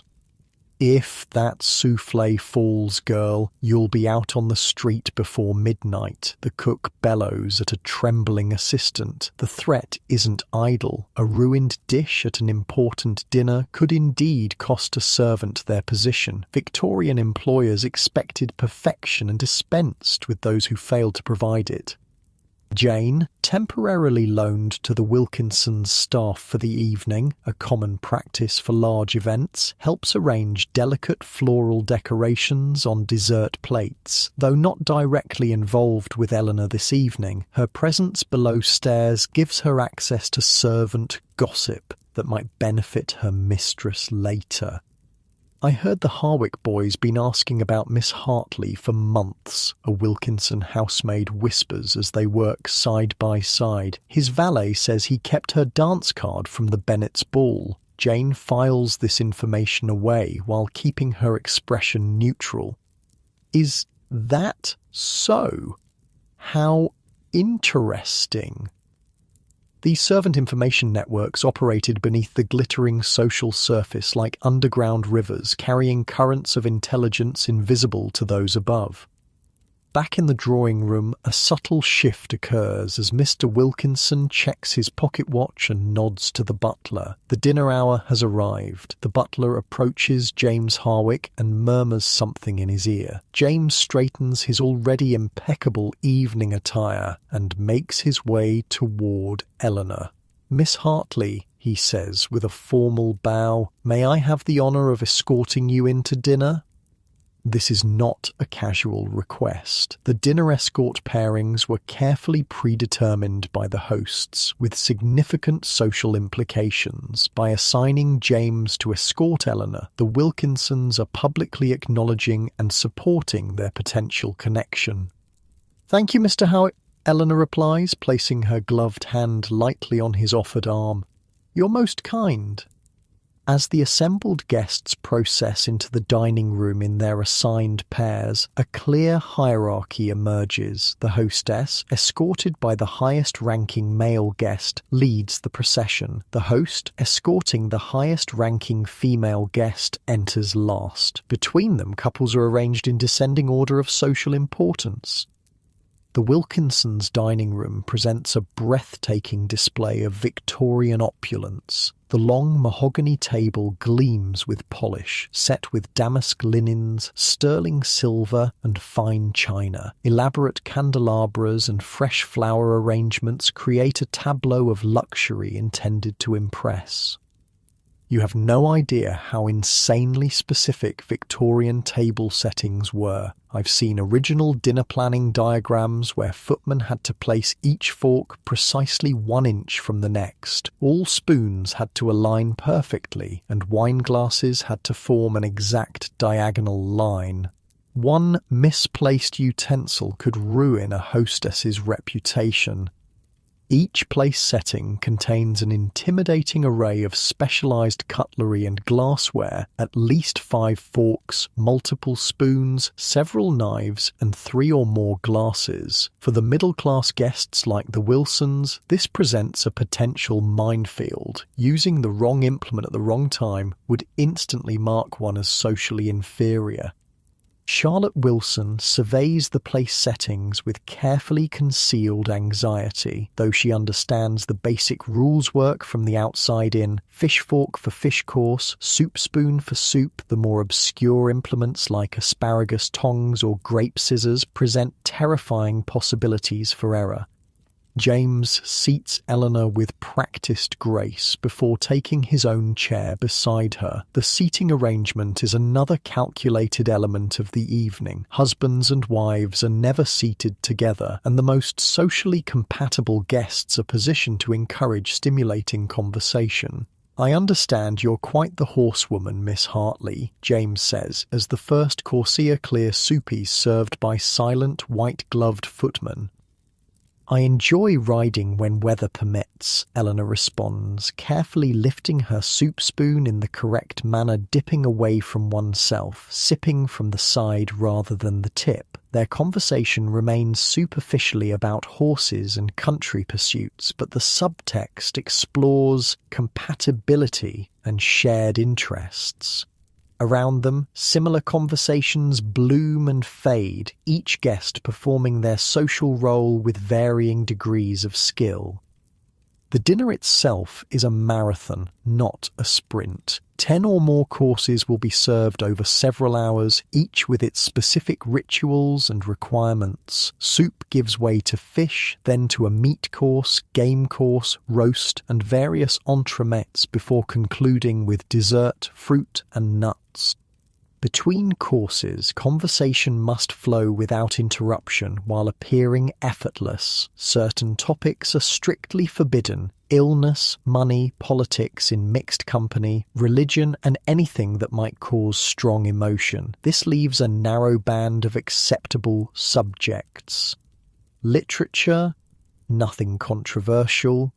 Music, art, travel, and carefully sanitized social gossip. Charlotte Wilson, seated between a baronet and a retired colonel, navigates these constraints with determination if not natural ease. Her daughter Emily, at her first adult dinner party, watches her mother for cues while attempting to engage with her dinner partner, an elderly gentleman with limited conversational range. "Do you find London agreeable this season, Sir Arthur?" Charlotte asks, defaulting to the safest possible opening. "Tolerable, Mrs. Wilson, tolerable, though the fog last Tuesday was most disagreeable for my constitution." Charlotte suppresses a wince health topics border on improper and smoothly redirects. "Indeed, I found the National Gallery's new exhibition quite reviving that very day. Have you had occasion to visit?" This skillful pivot demonstrates Charlotte's social competence despite her middle-class background. She may lack aristocratic ease, but she's mastered the fundamental rules. Eleanor, meanwhile, finds herself in the evening's most enviable position. James Harwick proves an attentive dinner partner, balancing proper formality with genuine interest. Their conversation moves from horses to literature to music with surprising fluidity. "I've been reading Mr. Dickens' latest," James mentions as the fish course appears. His social observations are remarkably acute, though perhaps occasionally overwrought. "I found his characterizations quite moving," Eleanor replies, gauging his response. A man's literary opinions often revealed his political leanings, which in turn suggested his attitudes toward women's roles. "As did I," James admits, surprising her with his candour, "though I would not confess as much in my university circle, where emotional response to literature is considered rather unfashionable." This small confidence, admitting to unfashionable sensitivity, creates a moment of authentic connection amid the performance. Eleanor feels a flush of genuine pleasure distinct from social satisfaction. Below stairs, the kitchen machinery operates at full capacity. Each course must be perfectly timed, served hot or cold as appropriate, and presented with flawless elegance. The servants themselves have a strict hierarchy mirroring that above the butler supervises footmen, the housekeeper oversees maids, and the cook reigns supreme over kitchen staff. Jane helps prepare finger bowls for the fruit course, listening as the Wilkinsons' lady's maid shares intel about their mistress's future social plans. This information will prove useful when advising Eleanor about appropriate attire for upcoming events. "They're saying Mr. Harwick's quite taken with your Miss Hartley," the lady's maid comments. "His valet says he's been impossible to please since returning from Oxford, sending back his cravats 3 times for retying and fussing endlessly about his evening attire." "Miss Hartley finds him agreeable," Jane replies noncommittally, though she stores this promising information. Servants knew that romance was brewing long before formal announcements, based on their intimate knowledge of their employer's habits and behaviours. A gentleman suddenly concerned with his appearance, or a lady spending extra time selecting gowns, often signalled growing attachment before the parties themselves fully acknowledged it. As the elaborate meal progresses, subtle power shifts occur around the table. Mrs. Hartley exchanges meaningful glances with Mrs. Harwick, their earlier tentative alliance strengthening as they observe their children's evident compatibility. Lord Montgomery monopolises the host's attention, with business talk subtly establishing his dominance in that sphere. Even the middle-class Wilsons find opportunities for small social victories. When the conversation turns to recent musical performances, Emily Wilson's piano skills are mentioned favourably by Lady Pembroke, significant acknowledgement from an aristocratic source. The dessert course arrives a spectacular construction of spun sugar, moulded ice creams and decorative fruits that elicits appropriate murmurs of admiration. This final culinary performance represents the culmination of the kitchen staff's efforts and the hostess's planning. "How exquisite, Lady Wilkinson," Mrs. Hartley comments. "Your chef has quite outdone himself." The compliment, though seemingly about food, actually acknowledges the Wilkinsons' social achievement in presenting such an impressive dinner. In Victorian society, even praise was coded and layered with meaning. After dessert comes the evening's most significant gender ritual. Lady Wilkinson catches the eye of the highest-ranking woman present and gives an almost imperceptible nod. In response, the woman rises, signalling all other ladies to do the same. "Shall we leave the gentlemen to their port?" she suggests, though it's not actually a question. The women process out of the dining room in the same order they entered, returning to the drawing room for coffee and gossip, while the men remain behind for stronger drinks, tobacco, and more direct conversation. This segregation, lasting approximately half an hour, was an inviolable Victorian tradition. In the drawing room, the women rearrange themselves into conversational clusters no longer constrained by dinner seating. This is when the evening's real female-centred social work occurs. Alliances are formed, information exchanged, and reputations subtly shaped. Mrs. Harwick approaches Eleanor with deliberate casualness.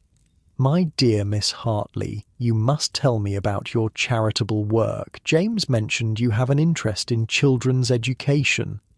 This direct engagement from James's mother signals serious interest. By referencing a previous conversation between Eleanor and James, she acknowledges their developing connection while assessing Eleanor's suitability as a potential daughter-in-law. "Indeed, Mrs. Harwick, the Sunday school at St. Mary's has been my particular focus these past 2 years."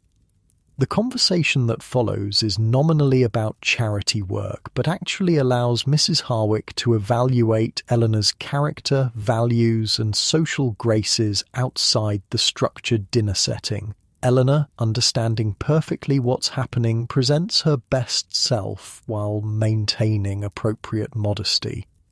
Meanwhile, Charlotte Wilson seizes a rare opportunity to speak directly with Mrs. Hartley, leveraging their brief market encounter. "Such a pleasure to see you again, Mrs. Hartley. I hope you found everything you required at Covent Garden yesterday."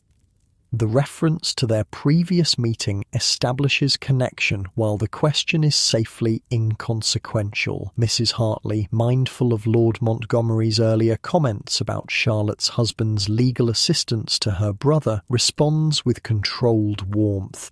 "Indeed, Mrs. Wilson, most satisfactory. I understand your daughter plays the pianoforte quite admirably."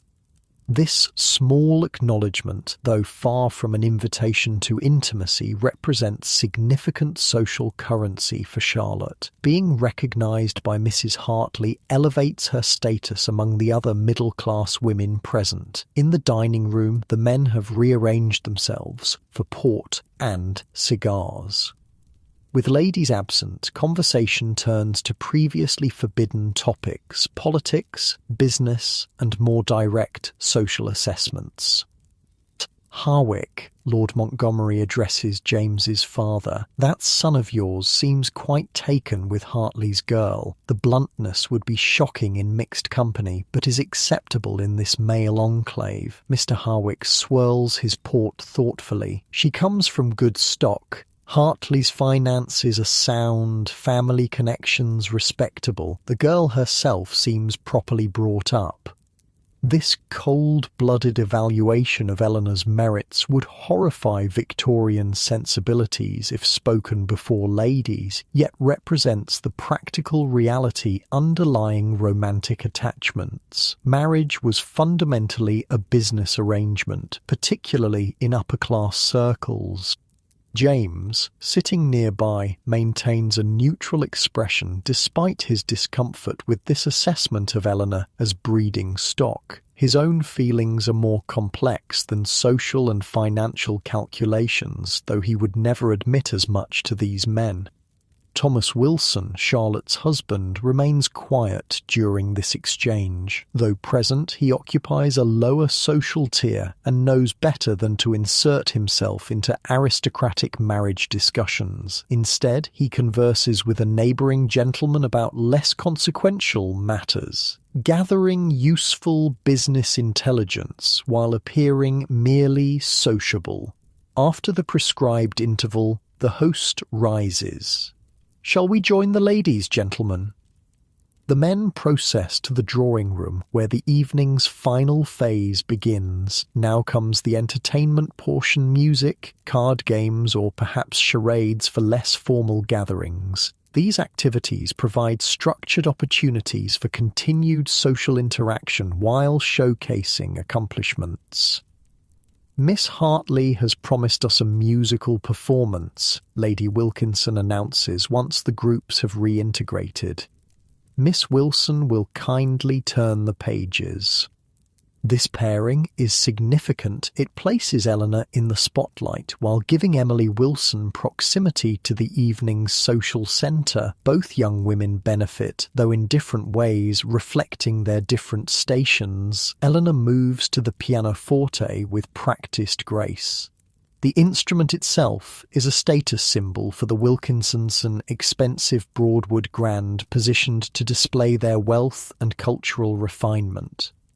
I've actually played a restored Victorian Broadwood piano at a historical museum. The action was so much heavier than modern pianos you had to really work your fingers. Victorian women developed serious finger strength just to appear delicately musical.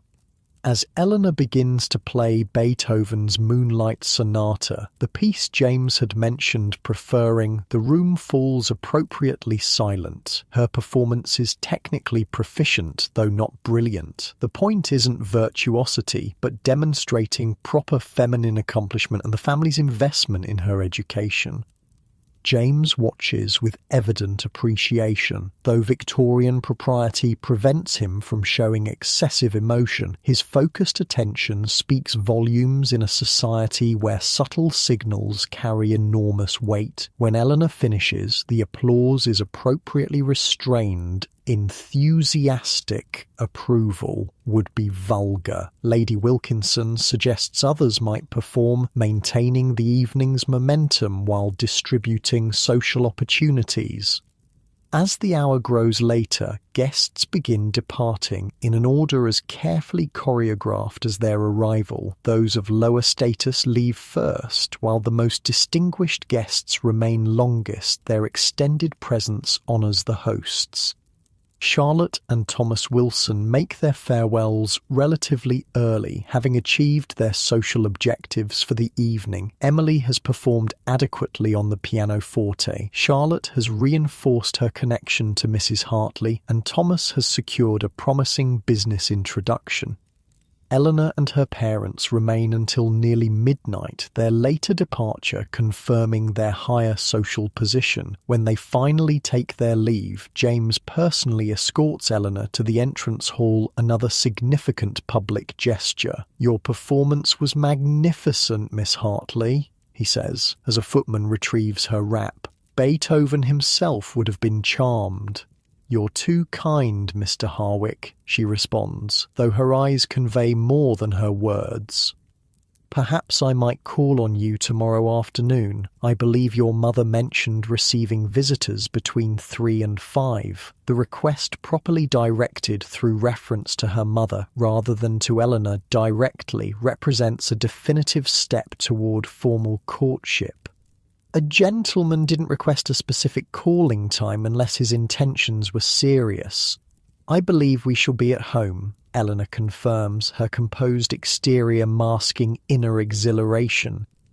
As the Hartleys' carriage pulls away from the Wilkinsons' townhouse, the evening's complex social performance concludes. For Eleanor, the night has been an unqualified success. James's attention, Mrs. Harwick's assessment, and her well-received musical performance all indicate upward social momentum.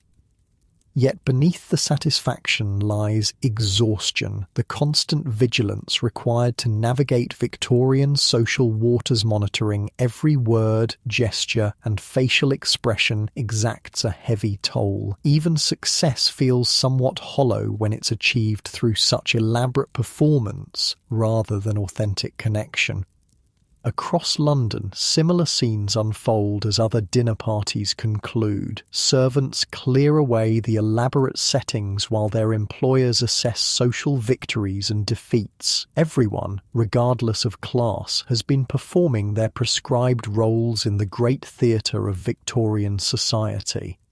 In the Hartleys' carriage, Eleanor allows herself to lean back against the cushioned seat, momentarily abandoning perfect posture. Tomorrow brings James's call and the next phase of their carefully orchestrated courtship. The social dance continues, its patterns predetermined, yet its outcome still uncertain.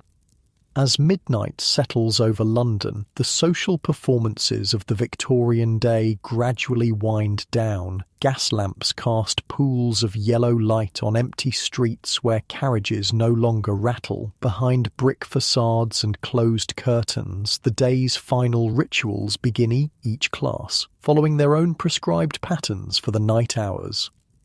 The Hartleys' carriage pulls up to their Mayfair home, where lights still burn despite the late hour. Servants don't rest until their employers do. The butler opens the door, the footman helps them down, and the machinery of service continues its relentless motion. A most successful evening, Mrs. Hartley pronounces as they enter the warmth of their home. Her voice holds the quiet satisfaction of a general whose battle strategy has played out perfectly.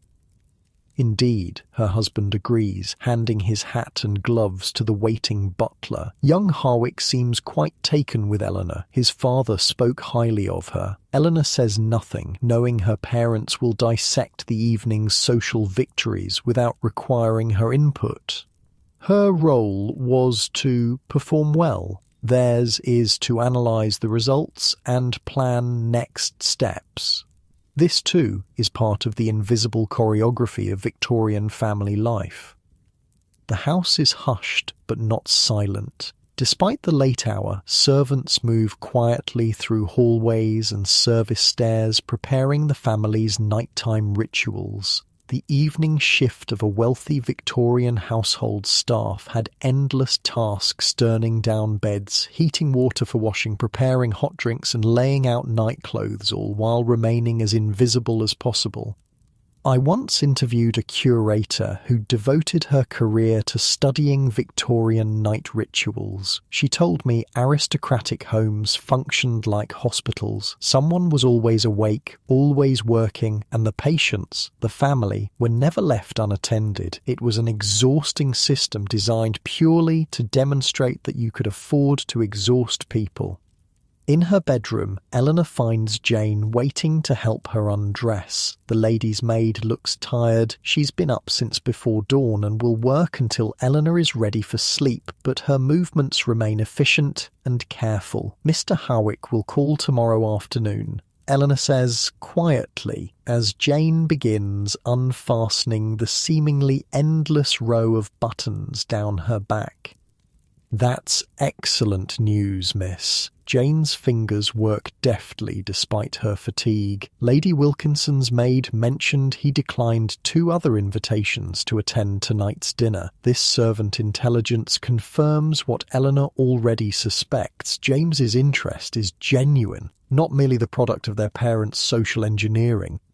Layer by layer, Eleanor sheds the physical restrictions of her public self. First the dress, then the petticoats, the corset, and finally the chemise, until she stands in only her thin cotton nightgown. The transformation is both physical and psychological. With each removed garment, she becomes less the perfect Victorian young lady and more simply herself. "Would you like hot chocolate tonight, miss?" Jane asks, gathering the discarded clothing. "Yes, please." And Jane. Eleanor hesitates, then continues. "Thank you for everything today." The acknowledgement crosses the invisible boundary between mistress and servant, a small recognition of Jane's humanity beyond her function. Jane's expression softens momentarily before she resumes her professional demeanour. "Of course, miss, I'll return shortly with your chocolate." Alone, Eleanor moves to her dressing table and begins removing the pearl ornaments from her hair. The face in the mirror looks younger without the social mask she wears all day, less the poised society debutante, more a 21-year-old woman with hopes and uncertainties. Tonight represents a turning point. James Harwick's formal call tomorrow signals serious intentions. If all proceeds as expected, their courtship will advance toward engagement within months. The life she's been trained for since birth, marriage, motherhood, social management approaches with increasing speed. Across town, in their more modest Bloomsbury home, the Wilson family has also returned from the evening's social engagement. Their arrival lacks the ceremonial quality of the Hartleys. No line of servants awaits them, only Martha, their maid-of-all-work, who looks dead on her feet after an 18-hour day. "I'll see to the fire in your bedroom, ma'am," Martha says, taking Charlotte's wrap. "Thank you, Martha, and then you may retire. We can manage ourselves." This consideration for the servant's exhaustion reflects Charlotte's background. Unlike aristocrats who expect constant attendance, the middle class must balance service expectations with practical limitations. Thomas Wilson removes his own coat and loosens his collar with evident relief. The performance of middle-class respectability weighs as heavily as aristocratic perfection, perhaps more so for being an aspiration rather than a birthright. "You played well tonight, Emily," he tells his daughter. Lady Pembroke's compliment was quite significant. Emily beams at this rare praise. "Do you really think so, father? I was terribly nervous." Indeed, and your mother's conversation with Mrs. Hartley did not go unnoticed, a valuable connection. This family discussion of social strategy would shock aristocrats who consider such explicit acknowledgement of social manoeuvring vulgar. The middle class, however, must be more conscious and deliberate in their status-building efforts. Charlotte moves to the sideboard and pours her husband a modest glass of whiskey, another difference from aristocratic households where servants would perform this task. Robert Henderson seemed quite attentive to Emily. His father's shipping business is doing exceptionally well. The implications are clear. While Emily lacks Eleanor's prospects, Robert Henderson represents a solid match that would maintain or slightly improve the family's social position. In the middle-class marriage market, dramatic upward mobility is rare. Security and modest advancement are the realistic goals. As the Wilsons prepare for bed with Martha's limited assistance, their nighttime rituals mirror aristocratic ones in purpose, if not in elaboration. Charlotte's hair is brushed out, though she counts no specific number of strokes. Thomas reviews business papers before retiring, though not in a dedicated study with brandy and cigars. Emily practices her scales one final time, reinforcing the accomplishments that constitute her marriage currency. Martha, meanwhile, climbs the narrow back stairs to her small attic room, too exhausted to even remove her dress before collapsing onto her thin mattress. Unlike Jane, who still has duties to perform for Eleanor, Martha's day finally ends, though she'll rise again at 5 to start the household fires and begin breakfast preparations. Back in Mayfair, Jane returns to Eleanor's room with a silver tray bearing hot chocolate in fine porcelain. This nighttime drink, served in aristocratic bedrooms across London, marks the final service ritual of the day. Jane helps Eleanor into bed, plumps her pillows, and places the tray across her lap, treating her mistress almost like a child despite their similar ages. "Will there be anything else tonight, miss?" "No, thank you, Jane. Get some rest yourself." Jane curtsies before leaving, though she's far from finished with her own work. Eleanor's blue dress must be brushed and properly stored, her accessories catalogued and put away, her shoes cleaned and set out for the next day. Service continues long after the served have retired.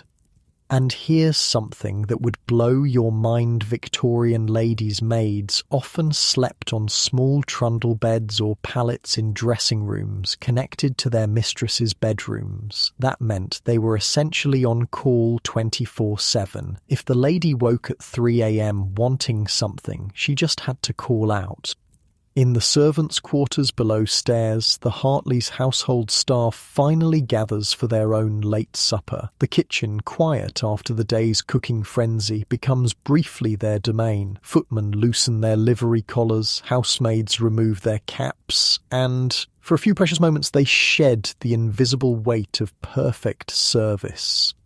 "Mr. Harwick's calling tomorrow. Jane announces as she joins them, having completed Eleanor's immediate needs, formally between 3 and 5. This information electrifies the small gathering. Servants invest emotionally in their employers' social successes, partly because it reflects well on their own service and partly because it provides vicarious participation in a world they can observe but never join. "Did you see how he watched her at the pianoforte?" one of the footmen asks, breaking into a rare smile, like a man dying of thirst eyeing a water pump.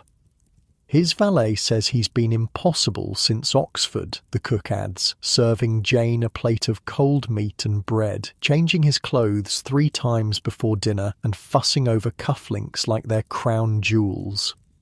These observations, gathered through the vast servant intelligence network, paint a more human picture of James Harwick than Eleanor herself has access to. The aristocracy's rigid social rules prevent direct expression of feeling, but servants observe the unguarded moments that reveal genuine emotion. They'll make a handsome couple, Mrs. Phillips, the housekeeper, says with unusual sentimentality, and Mr. Harwick's staff speak well of him, not one for unnecessary criticism or cruelty. This assessment matters more than the family realizes. A master's treatment of servants reveals his true character better than any social performance. The staff's approval of James bodes well for Eleanor's future happiness in ways her parents would never think to investigate. As the servants finish their meal and prepare for their own brief rest, the conversation shifts to practical matters: tomorrow's menu, the laundry schedule, an upcoming dinner party. Their lives continue in parallel to their employers, equally bound by rules but with far higher stakes for breaking them. Across London, in a cramped lodging house near the docks, another nighttime scene unfolds, this one far removed from Mayfair's comforts. Here, a former lady's maid named Sarah sits by a guttering candle, counting the meagre coins that represent her day's earnings as a seamstress. Sarah once served in a house like the Hartleys until a moment's indiscretion with a footman resulted in her dismissal without reference. Without the all-important character reference from her previous employer, she could never return to service. Now she survives on piecework sewing, her fingers raw and her eyes failing from endless tiny stitches in poor light. Her fate represents the precarious reality beneath Victorian society's elegant surface. For women especially, one misstep could mean permanent exclusion from respectable employment. The same society that fetishized female purity offered few paths to redemption for those who transgressed its boundaries. I found these heartbreaking letters from dismissed servants begging former employers for references. One woman wrote that she hadn't eaten in 3 days and was considering throwing herself in the Thames. The lady of the house wrote "impertinent request" on the letter and filed it away. The brutality beneath the politeness was staggering.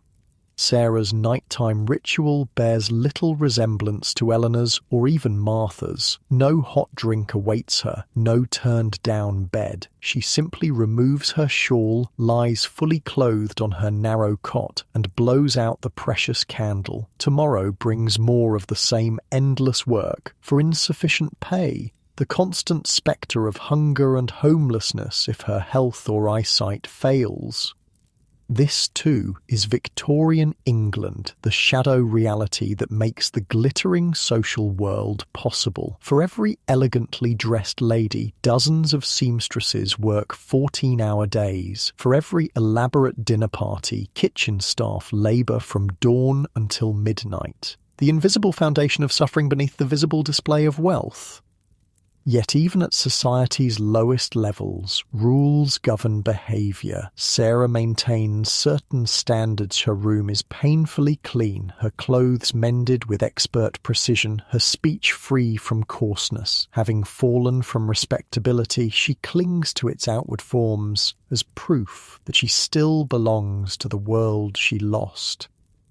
Meanwhile, in his bachelor lodgings near St James's, James Harwick prepares for sleep with his valet's assistants. Unlike ladies, Victorian gentlemen had relatively simple nighttime rituals, removing day clothes, washing minimally, donning nightshirts, perhaps reading or writing briefly before retiring.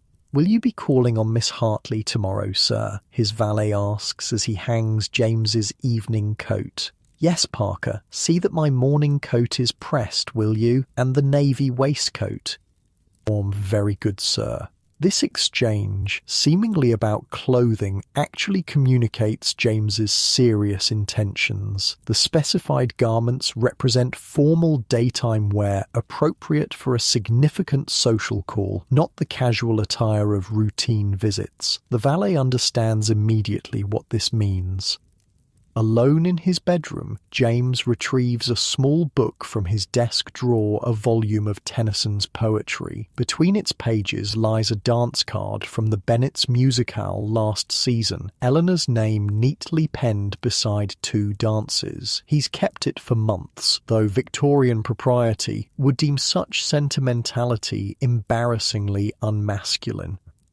This private moment reveals what public performance conceals genuine attachment beneath social calculation. Though raised to view marriage as a practical alliance between suitable families, James finds himself drawn to Eleanor for less quantifiable reasons. Her musical sensitivity, her quick intelligence visible beneath appropriate feminine modesty, her occasional flashes of subtle humour, these qualities appeal to him beyond her social credentials.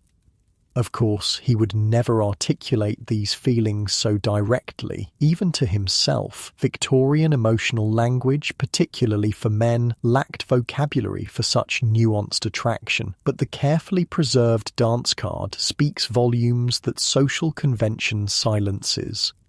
As London's clocks strike 1, the city's nighttime transformation continues. Gas lamps are extinguished, shop doors locked, streets emptied except for police constables on their beats and the desperate or dangerous who inhabit the night hours. Behind countless windows, candles and lamps are snuffed one by one.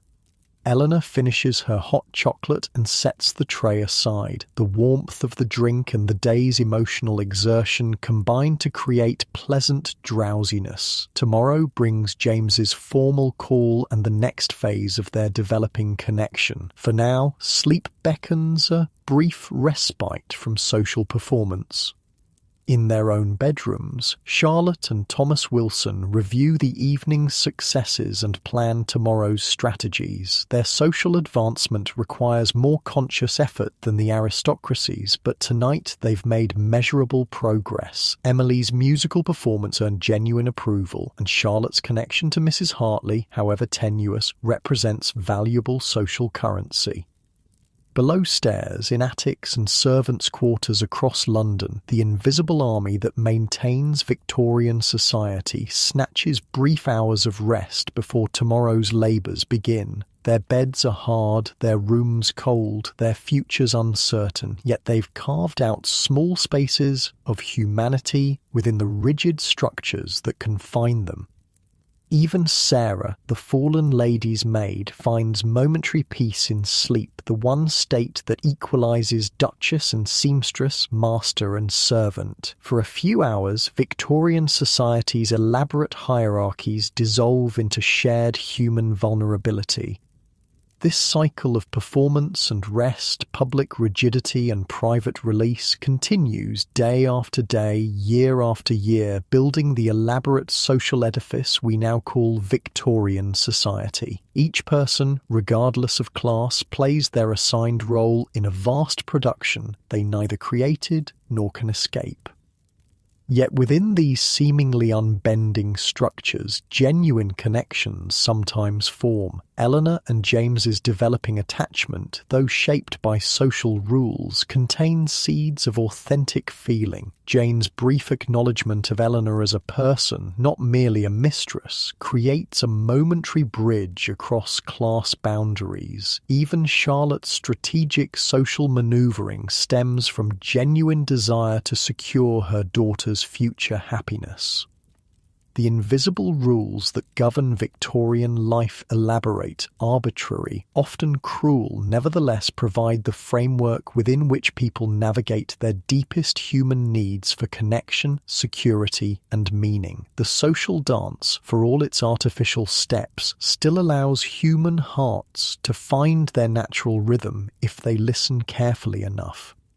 As night deepens toward dawn, London sleeps or pretends to. Tomorrow the performance begins again, with new challenges, new opportunities, new possibilities for rising or falling in society's estimation. The rules remain unchanged, the stakes eternally high, the consequences of failure potentially devastating. But tonight, in the brief interval between social obligations, even the most proper Victorian can set aside their public mask and simply breathe. Eleanor drifts towards sleep, her mind filled with anticipation of tomorrow's visit. Charlotte reviews household accounts in her dreams, calculating social advantages along with financial ones. Jane's exhausted body finally relaxes after 18 hours of service. The social dance pauses, the music temporarily silenced. Morning will bring new figures, new formations, new combinations of partners, but the fundamental patterns remain unchanged. This is the reality of Victorian England rigid structures paradoxically creating space for human stories to unfold in all their complex, contradictory glory.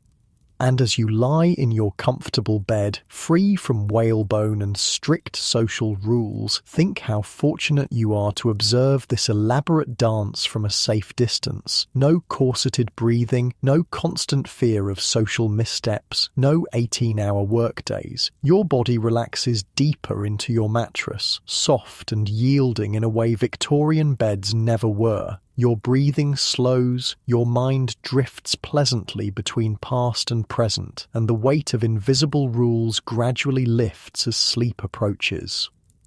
The Victorian social dance continues in your imagination, but you're free to leave the ballroom whenever you choose, a luxury Eleanor, Jane, and Charlotte never enjoyed. As you drift towards sleep, carried on gentle historical currents, remember that while we may romanticize the elegance of the Victorian era, its beauty came at a cost few of us would willingly pay today. Rest now, comfortable in your freedom from the invisible cage that both protected and imprisoned the Victorians. Their elaborate social rituals make fascinating stories but exhausting realities. As sleep embraces you, be grateful for the simple gift they never had, the liberty to be imperfect, unobserved, and entirely yourself.